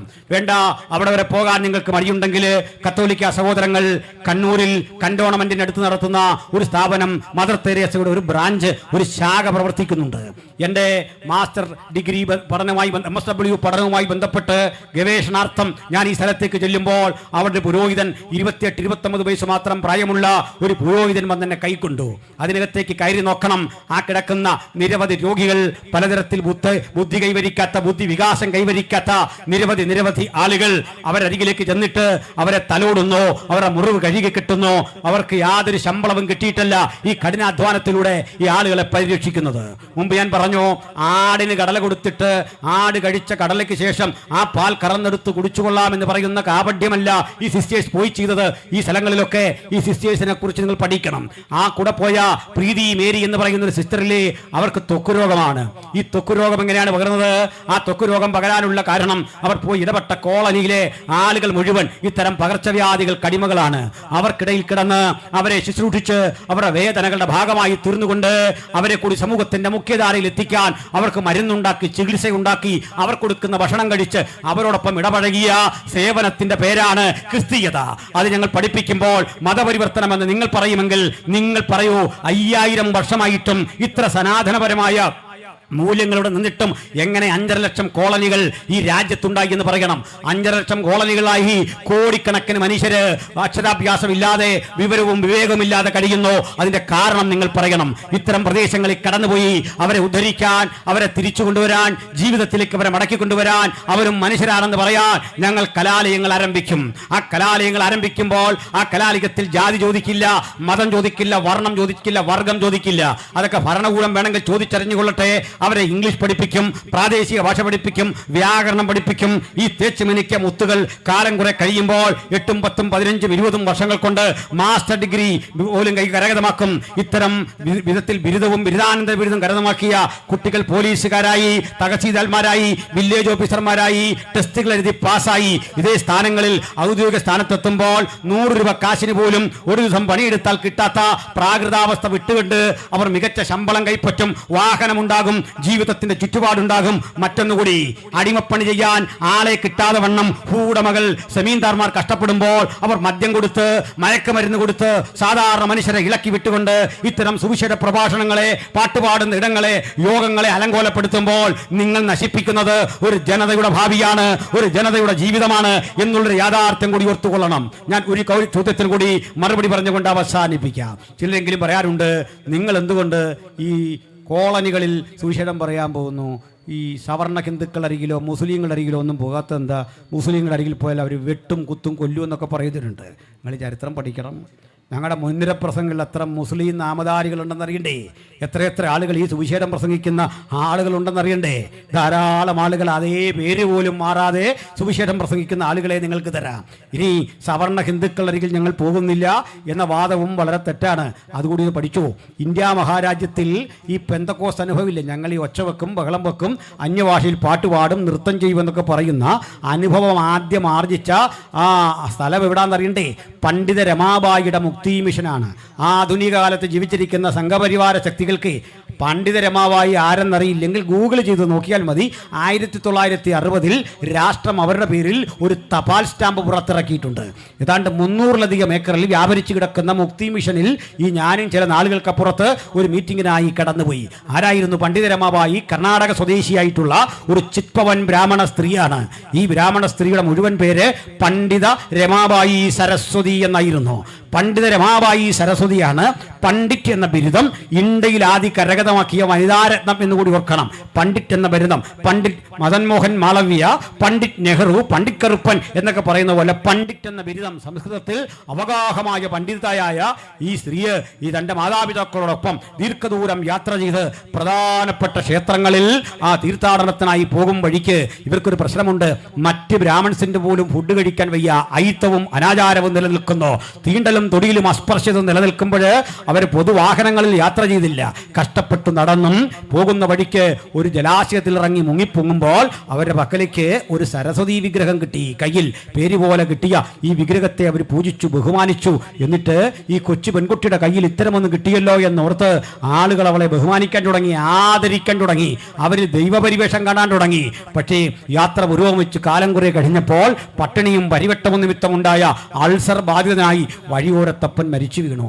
വലിയ നിരാശയിലും കഷ്ടപ്പാടിലും ഈ പെൺകുട്ടി ഒറ്റപ്പെടുന്ന രാത്രിയിൽ തൻ്റെ കയ്യിൽ നിന്ന വിഗ്രഹം കയ്യിലെന്തിട്ട് ചോദിച്ചു, ഞാൻ അനേകരോട് നിന്നെക്കുറിച്ച് പരിചയപ്പെടുത്തി, നിന്നെപ്പറ്റിയുള്ള സ്തോത്രങ്ങളും സ്തുതികളും പാടിക്കൊടുത്തു. പക്ഷേ എൻ്റെ ജീവിതത്തിൽ ഒരിക്കലും എനിക്ക് സമാധാനമില്ല, വന്ന വഴികളിലൊന്നും എനിക്ക് സാന്ത്വനമില്ല. എന്നെ സാന്ത്വനപ്പെടുത്താൻ നിനക്കെന്തുകൊണ്ട് കഴിയാതെ പോയി. എൻ്റെ അപ്പൻ ദയനീയമായ അവസ്ഥയിൽ ഇത്തരത്തിൽ മരിച്ചു വീണ ആ വേദനയെല്ലാം അവൾ പങ്കിട്ടിട്ട് ഇതെടുത്ത് ദൂരേക്ക് കളഞ്ഞു. അന്ന് അവൾക്ക് കിട്ടിയ ദിവ്യമായ ഒരു ആത്മീക ചൈതന്യം നിമിത്തം അവൾ യേശുവിനെ കർത്താവൻ രക്ഷിതാവായി സ്വീകരിച്ചു. ആ സ്ത്രീ ഒരു മെൻഡറെ പരിചയപ്പെട്ടു. പരിതഫലമായി ലണ്ടനിലും അമേരിക്കയിലുമൊക്കെ ചെല്ലുമ്പോൾ കാണുന്ന കാഴ്ച എന്താണ്? അവിടെ ആളുകൾ സുഖലോലുപരായി സന്തോഷയുക്തന്മാരായി ജീവിക്കുന്ന കാഴ്ച കണ്ടു, മാംസഭക്ഷണം കഴിക്കുന്ന കാഴ്ച കണ്ടു. എല്ലും തോലുമായി നടക്കുന്ന ഈ നാട്ടിലെ ആളുകളെപ്പോലല്ല, പട്ടിണി വന്ന് മരിക്കേണ്ടതില്ല. വിഭവസമൃദ്ധമായ ഈ രാജ്യത്തിലെ വിഭവങ്ങൾ മുഴുവൻ മതത്തിൻ്റെ ദുരാചാരണങ്ങളുടെ പേരിൽ ഇതാ ഇങ്ങനെ നശിപ്പിക്കപ്പെടുന്നു. അവൾക്ക് അവിടെ ജീവിക്കാം സ്വസ്ഥതയോടെ. പക്ഷേ ആ നാട്ടിലേക്ക് തിരിച്ചു വന്നു. നാട്ടിൽ തിരിച്ചു വന്നിട്ട് സതി പിന്തള്ളിക്കളയുന്ന ആർക്കും വേണ്ടാത്ത സ്ത്രീകളെ, ആർക്കും വേണ്ടാത്ത അനാഥരെ, വിധവമാരെയൊക്കെ പിടിച്ചെടുത്ത് ഒരു സ്ഥാപനം ആരംഭിച്ചു. ആ സ്ഥാപനം പൊട്ടിക്കെട്ടാൻ ഈ രാജ്യത്തിലെ സവർണ മേധാവികൾ പലവട്ടം ശ്രമിച്ചിട്ടും അവൾക്കുള്ള സ്വാധീനം ഉപയോഗിച്ച് അതിനെയൊക്കെ ചെറുത്തു. നോക്കണേ, അന്തർമാർക്ക് ലിപി ഉണ്ടാക്കുന്ന ബ്രെയിലി ലിപി മറാഠി ഭാഷയിൽ ഉണ്ടാക്കിയ സ്ത്രീയാണവൾ. കിൻഡർ ഗാർട്ടൻ എന്ന് നമ്മൾ കേട്ടിട്ടുണ്ടല്ലോ. ഇന്ത്യ മഹാരാജ്യത്തിൽ ആദ്യം കിൻഡർ ഗാർട്ടൻ എന്നറിയപ്പെടുന്ന സ്കൂൾ സ്ഥാപിച്ചത് ഈ പാവ സ്ത്രീയാ. 4 അടി പൊക്കം മാത്രമുള്ള ആ സഹോദരി കിടന്ന കട്ടിലൊക്കെ മ്യൂസിയത്തിൽ സൂക്ഷിച്ചു വെച്ചിട്ടുണ്ട്. 4 അടി പൊക്കം, ഒരു കുള്ളത്തി എന്ന് പറയാവുന്ന ഒരു സഹോദരി. പക്ഷേ ആ ചെറിയ സഹോദരിയുടെ ചിന്താമണ്ഡലങ്ങളിൽ കൂടി കടന്നുപോയ വിപ്ലവാത്മകമായ ആശയങ്ങളാ സതിയുടെ നിരോധനം വരെ കാര്യങ്ങളെത്തിയെന്ന് മാത്രമല്ല, അവരുടെ ഈ രാജ്യത്തിലേക്കുള്ള സംഭാവനകളെ പുരസ്കരിച്ചുകൊണ്ട് സ്വതന്ത്ര ഇന്ത്യ 1960 ഒരു തപാൽ സ്റ്റാമ്പ് പുറത്തിറക്കി അവരെ ആദരിച്ചു. 1993 വില്യം കേരിയെ ഒരു തപാൽ സ്റ്റാമ്പ് ഉണ്ടാക്കിക്കൊണ്ട് ഇന്ത്യ മഹാരാജ്യം ആദരിച്ചു. ഈ 2 ചരിത്രം ഞാൻ എന്തിനാ പറഞ്ഞെന്നറിയണ്ടേ? ഇതൊക്കെയാ ഞങ്ങൾ ഈ നാടിന് വേണ്ടി ചെയ്തത്. ഈ രാജ്യത്തിലേക്ക് വന്ന വില്യം കേരിയാണ് ഇന്ത്യ മഹാരാജ്യത്തിൽ ആദ്യമായിട്ട് ഒരു കോളേജ് സ്ഥാപിക്കുന്നത്. ഒരു കോളേജ്, കേരളത്തിൽ ആദ്യത്തെ കോളേജ് ആരാ സ്ഥാപിച്ചത്? ആദ്യത്തെ സ്കൂൾ ആരാ സ്ഥാപിച്ചത്? പൊതുവിദ്യാഭ്യാസം ഗവൺമെന്റ് തുടങ്ങുന്നതിനും അപ്പുറത്ത് ഈ രാജ്യത്ത് ക്രൈസ്തവർ സ്കൂൾ ആരംഭിച്ചു, കോളേജുകൾ ആരംഭിച്ചു, ആതുരാലയങ്ങൾ ആരംഭിച്ചു. ഇങ്ങനെ നാടിന്റെ മാറ്റത്തിന്റെ മണിമുഴക്കത്തിന് പിന്നിൽ ഉജ്ജ്വലമായി പ്രവർത്തിച്ച ഞങ്ങളെ നോക്കിയിട്ട് മതപരിവർത്തന ലോബി എന്ന് പേരിട്ട് വിളിക്കുമ്പോൾ ഒരു കാര്യം ഓർക്കണം, നിങ്ങളുടെ നേതാക്കന്മാർ പലരും വന്നിരുന്ന് പഠിച്ചത് ഈ സ്ഥാപനത്തിലാണ്. അവരെ പഠിപ്പിച്ച് മതം മാറ്റുകയായിരുന്നില്ല എന്ന ബ്രിട്ടാസ് പറഞ്ഞ ആശയം ഞാൻ വീണ്ടും ഇവിടെ ആവർത്തിക്കുമ്പോൾ, മതം മാറ്റം എന്നൊരു രഹസ്യ അജണ്ടയൊന്നും ഞങ്ങൾക്കില്ല. പക്ഷേ യാതൊരുവൻ വിശ്വസിച്ച് യേശുവിനെ സ്വീകരിച്ച് മുമ്പോട്ട് വരുമോ അതിന് രഹസ്യ സ്വഭാവമൊന്നുമില്ല. ഞങ്ങൾ വരെ പിതാവിന്റെയും പുത്രന്റെയും പരിശുദ്ധാത്മാവിന്റെയും നാമത്തിൽ സ്നാനപ്പെടുത്തി ഈ മണ്ഡലത്തിൽ ചേർക്കും. അതിന്റെ കാരണം എന്താണെന്നൊക്കെ നിങ്ങൾ പഠിച്ചാൽ മതി. ഓർത്ത് നോക്ക്, രാംനാഥ് കോവിന്ദ് എന്നറിയപ്പെടുന്ന രാഷ്ട്രപതിക്കും ക്ഷേത്രത്തിൽ കടക്കാനാവാത്ത അശുദ്ധിയുള്ള നാടല്ലേ ഇത്. ഇന്ത്യയുടെ പ്രഥമ പൗരന്റെ അവസ്ഥ ഇതാണെങ്കിൽ ഇത് കേൾക്കുന്ന എന്റെ പ്രിയപ്പെട്ട ചോദിക്കട്ടെ, സെന്റ് പീറ്റേഴ്സ്ബർഗ് ഉൾപ്പെടെ ലോകത്തിലെ ഏതെങ്കിലും ക്രിസ്തീയ പള്ളിയിൽ ഏത് ആദിവാസിക്കും കയറാം, ഏത് സാധാരണക്കാരനും കയറാം, ഏത് ദലിതനും കയറാം. മാന്യമായ വസ്ത്രധാരണത്തോടുകൂടി മര്യാദകൾ പാലിച്ചുകൊണ്ട് നിങ്ങൾക്ക് കടക്കാൻ പറ്റാത്ത ഒരു ക്രിസ്തീയ ദേവാലയം ലോകത്തില്ല. മഹത്തരമായ ഈ ആശയം, മനുഷ്യൻ ഒന്നാണെന്ന് പറഞ്ഞ ഈ ആശയം, സമത്വവും സാഹോദര്യവും ലോകത്തിന്റെ മുമ്പിൽ വെച്ച ആശയം, കൊച്ചുകുട്ടിക്ക് പോലും അതിന്റെ വില കൊടുത്ത ഈ ആശയം, അതിനെ പ്രസംഗിക്കുന്ന ഞങ്ങളുടെ ആ നീക്കവും ഞങ്ങളുടെ സമീപനവും മനുഷ്യത്വപരമാണെന്ന് കണ്ടുകൊണ്ട് ആളുകൾ നിരന്തരം ഇതിന്റെ പക്ഷത്തേക്ക് അടുത്തു വരുന്നത്. മറ്റൊരു കാര്യം കൂടി പ്രിയപ്പെട്ടവരെ, ഇനി ഒരു ചോദ്യം കൂടി എനിക്ക് ബഹുമാനപ്പെട്ട സംഘപരിവാർ സുഹൃത്തുക്കളോടുണ്ട്. നിങ്ങളുടെ ഏത് ഗ്രന്ഥത്തിലാണ് തൊഴിൽ ചെയ്യുന്നവനെ ബഹുമാനിച്ചിട്ടുള്ളത്? ജോലി എടുക്കുന്നവനെ ബഹുമാനിച്ച ഒരു വചനം കാണിച്ചു തന്നാൽ, മാന്യമായി തൊഴിലെടുക്കുന്നവനെ കണ്ട് അവനെ ആദരിച്ച ഒരു വചനം കാണിച്ചു തന്നാൽ, ഇതേ പരസ്യവേദിയിൽ വന്ന് ഞാൻ ക്ഷമ പറയും. ഇതേ പരസ്യവേദിയിൽ ഞാൻ വായിച്ച വേദങ്ങളിലൊന്നും തൊഴിലെടുത്തവനെ ബഹുമാനിച്ചൊരു വാക്യമില്ല. ആക്ഷേപിച്ച വാക്യങ്ങളേ ഉള്ളൂ. ഉദാഹരണം പറയാ, ഞാനും നിങ്ങളും ചായ കുടിച്ചിട്ട് ഗ്ലാസ് വഴിയിലെറിഞ്ഞു. ആ വഴിയിലെറിയുമ്പോൾ നഗരസഭയുടെ ജീവനക്കാരിവിടെ വരും.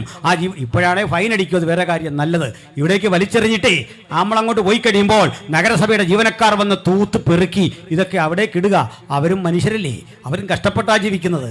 അവർ വന്ന് ഈ കയ്യിൽ ഗ്ലൗസും ഒക്കെ ഇട്ട് ഇതങ്ങോട്ട് പെറുക്കുക. പെറുക്കി ഇടുമ്പോഴേക്ക് നമുക്കിവരെന്തോ കുറഞ്ഞ മനുഷ്യരായി തോന്നുന്നെങ്കിൽ കുറവ് നിന്റെ ഹൃദയത്തിനാ സംഭവിച്ചത്. മനസ്സിലായില്ലേ? ഇങ്ങനെ പേപ്പറും മാലിന്യവും ഇട്ട് നാടിനെ അശുദ്ധനാക്കുന്നവൻ സാറാണെന്ന്, അവൻ മാന്യനാണെന്ന് നോക്കണം. നാടിനെ അശുദ്ധമാക്കുന്നവൻ മാന്യനും അശുദ്ധി പെറുക്കിക്കളയുന്നവൻ തോട്ടി എന്ന് വിളിച്ച മോശപ്പെട്ട സംസ്കാരമല്ലേ സനാതനം പഠിപ്പിച്ചത്? ഇവിടെ എവിടെയാ മനുഷ്യന് പരിഗണന കൊടുത്തത്?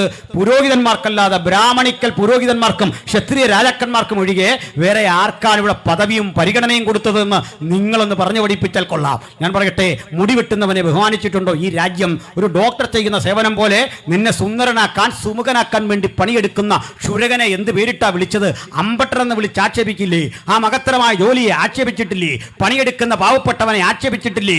വയലിൽ പണിയെടുക്കുന്നവനെ ആക്ഷേപിച്ചിട്ടില്ലേ? അവനെ നിനക്കന്നം വിളയിക്കുന്ന പാവപ്പെട്ടവനെ ചാട്ടവാറുകൊണ്ട് നിരന്തരം തല്ലി പരിക്കേൽപ്പിച്ചിട്ടില്ലേ? അന്നം വിളയിക്കുന്ന പാവപ്പെട്ടവനെ, പണിയെടുക്കുന്നവനെ, റോഡരികിൽ കഷ്ടപ്പെടുന്നവനെ നിർദാക്ഷിണ്യം കൊലപ്പെടുത്തിയ ക്രൂരതയുടെ പേരല്ലേ സനാതനം? ഇത്തരം സനാതനങ്ങളെ മുഴുവൻ കടപുഴകിക്കൊണ്ട് ഞങ്ങൾ മഹത്തരമായ ഒരു ആശയം പറയും. ലോകത്തിന്റെ ചരിത്രത്തിൽ പണിയെടുത്തവനെ, മുക്കുവ തൊഴിലാളിയെ, കഷ്ടപ്പെടുന്നവനെ, അധ്വാനിക്കുന്നവനെ സ്വന്തം ജീവിതത്തിലോട് ചേർത്ത് നിർത്തി മാറോടണച്ച മഹത്തര പ്രത്യയശാസ്ത്രത്തിന്റെ പേരാ സുവിശേഷം. ഗലീലിയ കടൽക്കരയിൽ തിരസ്കരിക്കപ്പെട്ട മത്സ്യബന്ധന തൊഴിലാളികളെ, പാവപ്പെട്ട മനുഷ്യരെ സ്വന്തം ജീവിതത്തോട് ചേർത്ത് പിടിക്കുമ്പോൾ കാണികൾ പറയുന്നുണ്ടേ, അങ്ങേക്ക് പ്രസിദ്ധനാകണമെന്നുണ്ടെങ്കിൽ യെരുശലേമിൽ പോയാൽ കൂടെ?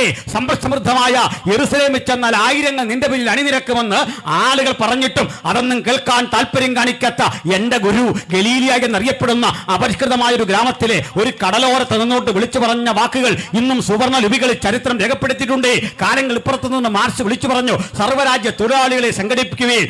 മാർക്സ് സർവ്വരാജ്യ തൊഴിലാളികളെ സംഘടിക്കാൻ പറയുന്നതിനപ്പുറത്ത് മുമ്പ്, കാലങ്ങൾക്കപ്പുറത്ത് മുമ്പ് തരള ഹൃദയനായ ക്രിസ്തു ആധികാരികതയോട് വിളിച്ചു പറഞ്ഞു, അധ്വാനിക്കുന്നവരും ഭാരം ചുമക്കുന്നവരുമായുള്ളവരെ നിങ്ങൾ എൻ്റെ അരികിൽ വരുവീൻ, ഞാൻ നിങ്ങളെ ആശ്വസിപ്പിക്കുമെന്ന് 2000 ആണ്ടുകൾക്ക് മുമ്പ് വിളിച്ചറിയിച്ച മഹത്തരമായ ആശയങ്ങളുടെ ഉൽപാദന കേന്ദ്രത്തിന്റെ പേരാ ക്രിസ്തു. ഈ ക്രിസ്തുവിനെ ഞങ്ങൾ അഭിമാന പുരസരമാണ് പ്രസംഗിക്കുന്നത്. ശബ്ദം താഴ്ത്തി യേശുവിനെ കുറിച്ച് പ്രസംഗിക്കേണ്ട ഗതികേട് ഞങ്ങൾക്കുണ്ടായിട്ടില്ല. ഏതെങ്കിലും ധാർമ്മികതയുടെ അളവുകൾ കൊണ്ട് ഈ രാജ്യത്തിലെ സനാതന ധർമ്മമോ ലോകമതത്തിലെ ഏതെങ്കിലും സംസ്കാരമോ ധന്യനായ യേശു ക്രിസ്തുവിനെയും അവിടുത്തെ പവിത്രത അളക്കാൻ മുമ്പോട്ട് വരുമെങ്കിൽ ഞങ്ങൾ പറയും, അവന്റെ നിസ്തുല്യതയ്ക്ക് മുമ്പിൽ, ആധികാരികതയ്ക്ക് മുമ്പിൽ, മാനവ സ്നേഹത്തിന് മുമ്പിൽ, സമത്വത്തിന് മുമ്പിൽ, സാഹോദര്യത്തിന് മുമ്പിൽ, അവർ ഉയർത്തിയ 2000 ആണ്ടുകൾക്കപ്പുറത്തുള്ള ആശയ ലോകത്തിന്റെ മുമ്പിൽ നേരെ പിടിച്ചു നിൽക്കാൻ കെൽപ്പുള്ള ഒരു ഋഷിവര്യനെയും ഇന്ത്യ മഹാരാജ്യം കണ്ടിട്ടില്ല, ലോകം കണ്ടിട്ടില്ല. അതുകൊണ്ട് പ്രസംഗിക്കാൻ കൊള്ളാവുന്ന, അനുഗമിക്കാൻ കൊള്ളാവുന്ന ഉജ്ജ്വലനായ, ആത്യന്തികനായ ഈ ദൈവപുത്രനെ നിങ്ങളുടെ മുമ്പിൽ ഒരിക്കൽ കൂടി ഉയർത്തി കട്ടിക്കൊണ്ട് പകരം മരണം വിധിച്ചാലും, ജയിൽ വിധിച്ചാലും, തടവറ വിധിച്ചാലും, കയ്യാമം വിധിച്ചാലും യേശു ഉലകത്തിന്റെ രക്ഷകൻ എന്ന് പ്രസംഗിക്കാനുള്ള ഞങ്ങളുടെ സ്വാതന്ത്ര്യം ഒരിക്കൽ കൂടി അരക്കിട്ടുറപ്പിച്ച് പ്രഖ്യാപിച്ചുകൊണ്ട് ആവർത്തിക്കുന്നു. മറ്റൊരുത്തലിലും രക്ഷയില്ല. നാം രക്ഷിക്കപ്പെടുവാൻ ആകാശത്തിന് കീഴിൽ മനുഷ്യരുടെ ഇടയിൽ നൽകപ്പെട്ട ഏക നാമം യേശുക്രിസ്തുവിന്റെ നാമമാണ്. നോക്കണം, സകല മനുഷ്യർക്കും തൻ്റെ ജീവിതത്തിലേക്ക് സ്വാതന്ത്ര്യത്തിന്റെ കരം നീട്ടിയവനാണ് യേശു. ഞാൻ ഒറ്റ ചിന്ത കൂടി പറയുന്നത്, എൻ്റെ ജോലി അതാണല്ലോ, കേൾക്കണം. നിങ്ങൾ യേശുവിൻ്റെ ജീവചരിത്രം പഠിക്കണം. ആ ജീവചരിത്രത്തിൽ മത്തായിയുടെ സുവിശേഷം എന്നൊന്നുണ്ട്. തലമുറകളുടെ കണക്ക് അവിടെയുണ്ട്. ആ തലമുറയുടെ കണക്കിൽ 4 സ്ത്രീകളുടെ പേരുണ്ട്. ബാക്കിയൊക്കെ പുരുഷന്മാരുടെ പേരാ. അവിടെ പറയുന്ന 4 സ്ത്രീകളുടെ പേരിൽ ഒരാൾ താമാറാണ്, താമാർ. ഇനിയും ഒരാൾ ഊരിയാവിൻ്റെ ഭാര്യ, ഇനിയും ഒരാൾ രാഹാവ് എന്ന വേശ്യ, ഇനിയും ഒരാൾ രൂത്ത്. ഈ സ്ത്രീകളുടെ ഒന്നും ചരിത്രം അത്ര നല്ല ചരിത്രമല്ല. ആ ചരിത്രത്തിൽ വലിയ കളങ്കങ്ങളുണ്ട്. താമാറിൻ്റെ ചരിത്രം നല്ല ചരിത്രമല്ല. രൂത്തിൻ്റെ പാരമ്പര്യം നല്ല പാരമ്പര്യമല്ല. രാഹാബിൻ്റെ പശ്ചാത്തലം ശ്രേഷ്ഠകരമായതല്ല. ശ്രേഷ്ഠ പശ്ചാത്തലമുള്ള സാറയുണ്ട്, റിബേക്കയുണ്ട്, കുലമഹിമയ്ക്ക് പേരുകെട്ട മഹത്തരങ്ങളായ സ്ത്രീരത്നങ്ങളുണ്ട്.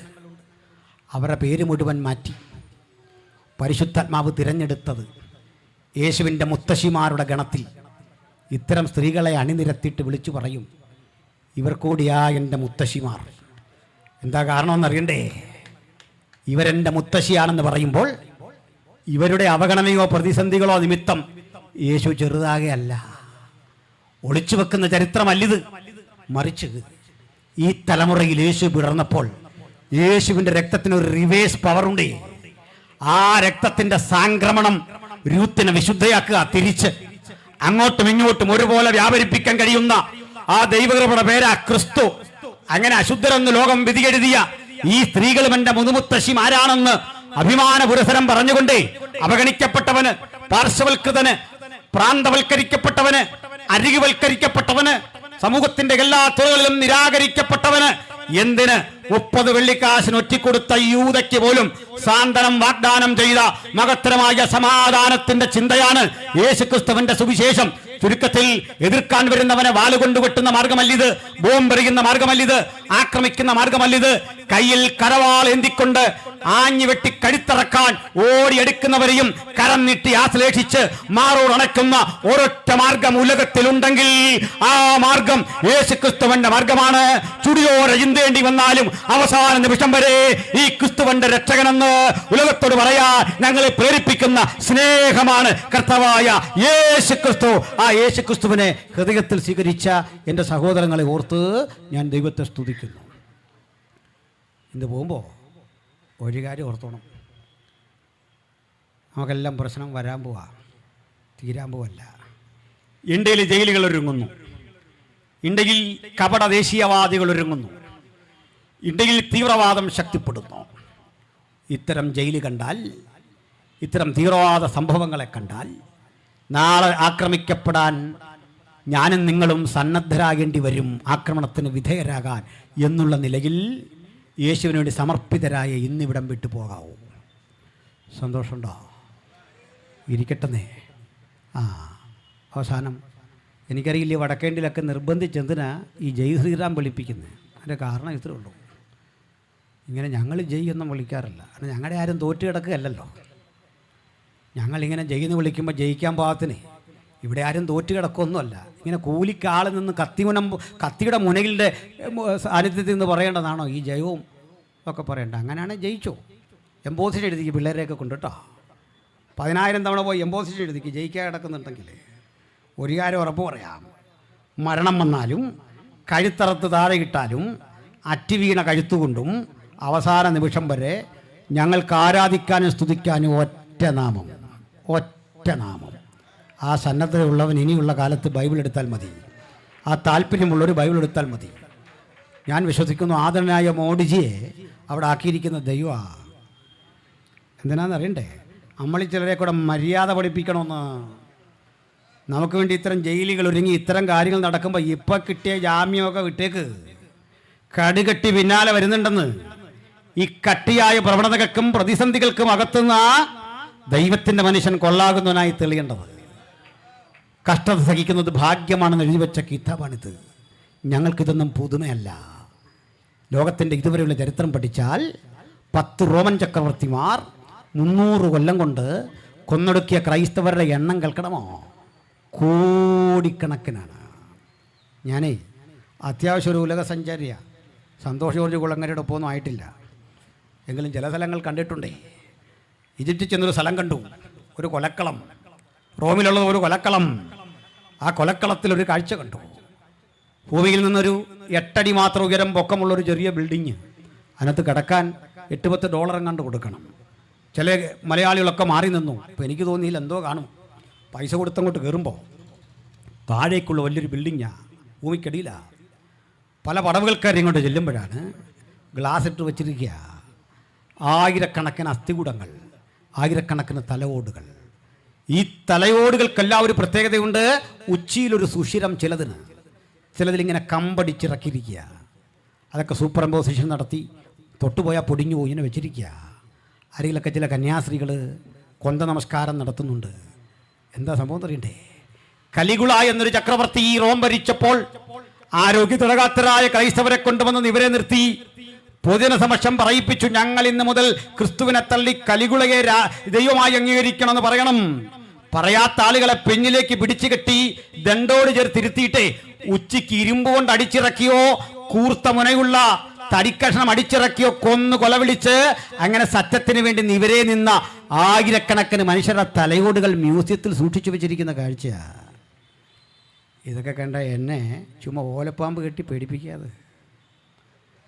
ആ കാഴ്ച കണ്ട ഞാൻ പറഞ്ഞപ്പോൾ നിങ്ങൾക്ക് തന്നെ വന്നില്ലേ ഒരാവേശം. ആട്ടെ, ഞാനൊരു കാര്യം പറയും, ഇത് കേട്ടപ്പോഴേ പറഞ്ഞു. നമ്മളെക്കാൾ ദൈവം സ്നേഹിച്ചത് സ്റ്റാൻസ്വാമിയെയും ബഹുമാനനായ നമ്മുടെ പ്രീതി മേരി സഹോദരിയെയും വന്ദന സിസ്റ്ററെയും ഒക്കെയാണ്. നമ്മളൊന്നും അത്രയും വിശുദ്ധരല്ലാത്തതുകൊണ്ട് തൊടുപുഴ തങ്ങി. ദൈവരെ അനുഗ്രഹിച്ചതിൻ്റെ തെളിവാത്. അനുഗ്രഹത്തിൻ്റെ തെളിവേ അമ്പരചുംബികൾ വെട്ടിപ്പിടിക്കുന്നതല്ല, പുത്തൻ വണ്ടി വാങ്ങുന്നതല്ല. സഹനത്തിൻ്റെ സമരപാതയിലൂടെ യേശുവിന് വേണ്ടി എരിഞ്ഞെരിഞ്ഞെരിഞ്ഞടങ്ങുന്നതാ. ആട്ടെ, യേശുവിന് വേണ്ടി എരിഞ്ഞടങ്ങാൻ തിരിച്ചടിക്കാതെ, ആയുധമെടുക്കാതെ ആക്രമിച്ചവന് വേണ്ടി അവസാന നിമിഷവും പ്രാർത്ഥിച്ചു പ്രാർത്ഥിച്ചു പ്രാർത്ഥിച്ചു. അവനെ മാത്രം എന്നുമെന്നും അവർക്ക് വേണ്ടി പ്രാർത്ഥനയൊഴികെ ഒരു പ്രതികരണവുമില്ലാതെ, ഞാൻ പ്രതികാര ബുദ്ധിയൊന്നുമില്ലാതെ അവർക്ക് വേണ്ടിയും നിലനിൽക്കുമെന്ന ഉറപ്പോടെ മരണം വന്നാലും എനിക്ക് യേശുവിനെ വിട്ടുപോകാൻ കഴിയില്ല എന്ന ഉദാത്ത വിശ്വാസം കൈമുതലാക്കി ഇന്നിവിടം വിട്ടുപോകാൻ ഈ വചനം കേൾക്കുന്നവർക്ക് അത്യുന്നതൻ സംഗതിയാക്കട്ടെ എന്ന് ഞാൻ പ്രാർത്ഥിക്കുന്നു. അട്ടെ, ഇത്തരമൊരവസ്ഥ എനിക്കും നിങ്ങൾക്കും നാളെ വന്നാൽ ചങ്ക് പതറാതെ, അടിപതറാതെ, ചങ്കുറപ്പോടെ, കരുത്തോടെ ഞാൻ യേശുവിൻ്റെ സാക്ഷിയാകും. ഏത് ഭീഷണിക്കും വഴങ്ങാതെ, രക്ഷകനെ തള്ളാതെ നിവര നിൽക്കും. പകരം മരണം വരട്ടെ, ജയിൽ വരട്ടെ, ആപത്ത് വരട്ടെ, വാൾ വരട്ടെ, പ്രതിസന്ധി കൂടാതെ നിവര നിൽക്കും. ഈ ഉറപ്പുള്ളവർ മാത്രം സ്വന്തം മനസാക്ഷിയോട് ചോദിച്ചിട്ട് അവസരം വന്നാൽ അങ്ങയ്ക്ക് വേണ്ടി മരിക്കാനും ഞാനിതാ ഏൽപ്പിച്ചു തരുന്നു. അങ്ങയ്ക്ക് വേണ്ടി, സുവിശേഷത്തിനു വേണ്ടി പട്ടിണി കിടക്കാനും ത്യാഗസഹിക്കാനും ഏൽപ്പിച്ചു തരുന്നു. അങ്ങയ്ക്ക് വേണ്ടി ഒറ്റപ്പെടാനും പരിഹസിക്കപ്പെടാനും ഏൽപ്പിച്ചു തരുന്നു. ആഗ്രഹമുള്ളവർ മാത്രം ഒന്ന് കരമുയർത്തിയട്ടെ. ഉയർത്തപ്പെട്ട കരങ്ങൾ വീണ്ടും അടുത്ത 2 മണിക്കൂർ കൂടി പ്രസംഗിക്കാൻ പുതിയൊരാവേശം എന്നിൽ പകരുന്നുണ്ട്. സമയപരിധി കൊണ്ട് ഞാൻ ഇന്ന് അവസാനിപ്പിക്കുന്നു. ഇത് അവസാനിപ്പിക്കുമ്പോൾ പ്രിയപ്പെട്ടവരെ, ഒരു കൺക്ലൂഷൻ 1 മിനിറ്റ് കൊണ്ട് ഇങ്ങനെ പറയട്ടെ. ഞങ്ങളുടെ ശ്രേഷ്ഠ അപ്പോസ്തലനെ ഇതുപോലൊരു കാരാഗൃഹത്തിൽ പിടിച്ചിട്ടു. ആ കാരാഗൃഹത്തിൽ വെച്ച് ഒരു ഉത്തരവ് കൈപ്പറ്റി ഉത്തരവിൽ എഴുതിയിരുന്നു, ഈർച്ചവാളിനാൽ കൊല്ലും. തടിയിറക്കുന്ന വാളുകൊണ്ട് കൊലപ്പെടുത്തുമെന്ന ഉത്തരവ് കൈപ്പറ്റിയപ്പോൾ ആ ഉത്തരവ് കണ്ട് പൊട്ടിക്കരയാതെ വിട്ടുപിരിഞ്ഞ് ക്രിസ്തുവിനോടുകൂടെ ആയിരിക്കും എന്ന് മൊഴിമാറ്റം നടത്തിയ ആ അപ്പോസ്തലൻ ആ ജയിലിൽ നിന്ന് അടുത്ത ഘട്ടം 3 ഫൗണ്ടൻ എന്നറിയപ്പെടുന്ന കൊലക്കളത്തിലേക്ക് വലിച്ചിഴച്ച് ദാരുണമായി കൊല്ലാൻ കൊണ്ടുപോകുമ്പോഴും വിളിച്ചു പറഞ്ഞ കാര്യം, എനിക്ക് ജീവിക്കുന്നത് ക്രിസ്തു, മരിക്കുന്നത് ലാഭം. ജീവിക്കുന്നത് ക്രിസ്തു, മരിക്കുന്നത് ലാഭം. ജീവിക്കുന്ന ക്രിസ്തു, മരിക്കുന്നത് ലാഭം. നമ്മുടെ കർത്താവായ യേശു ക്രിസ്തു മുഖാന്തരം നമുക്ക് ജയം തരുന്ന ദൈവത്തിന് സ്തോത്രം, സ്തോത്രം, സ്തോത്രം.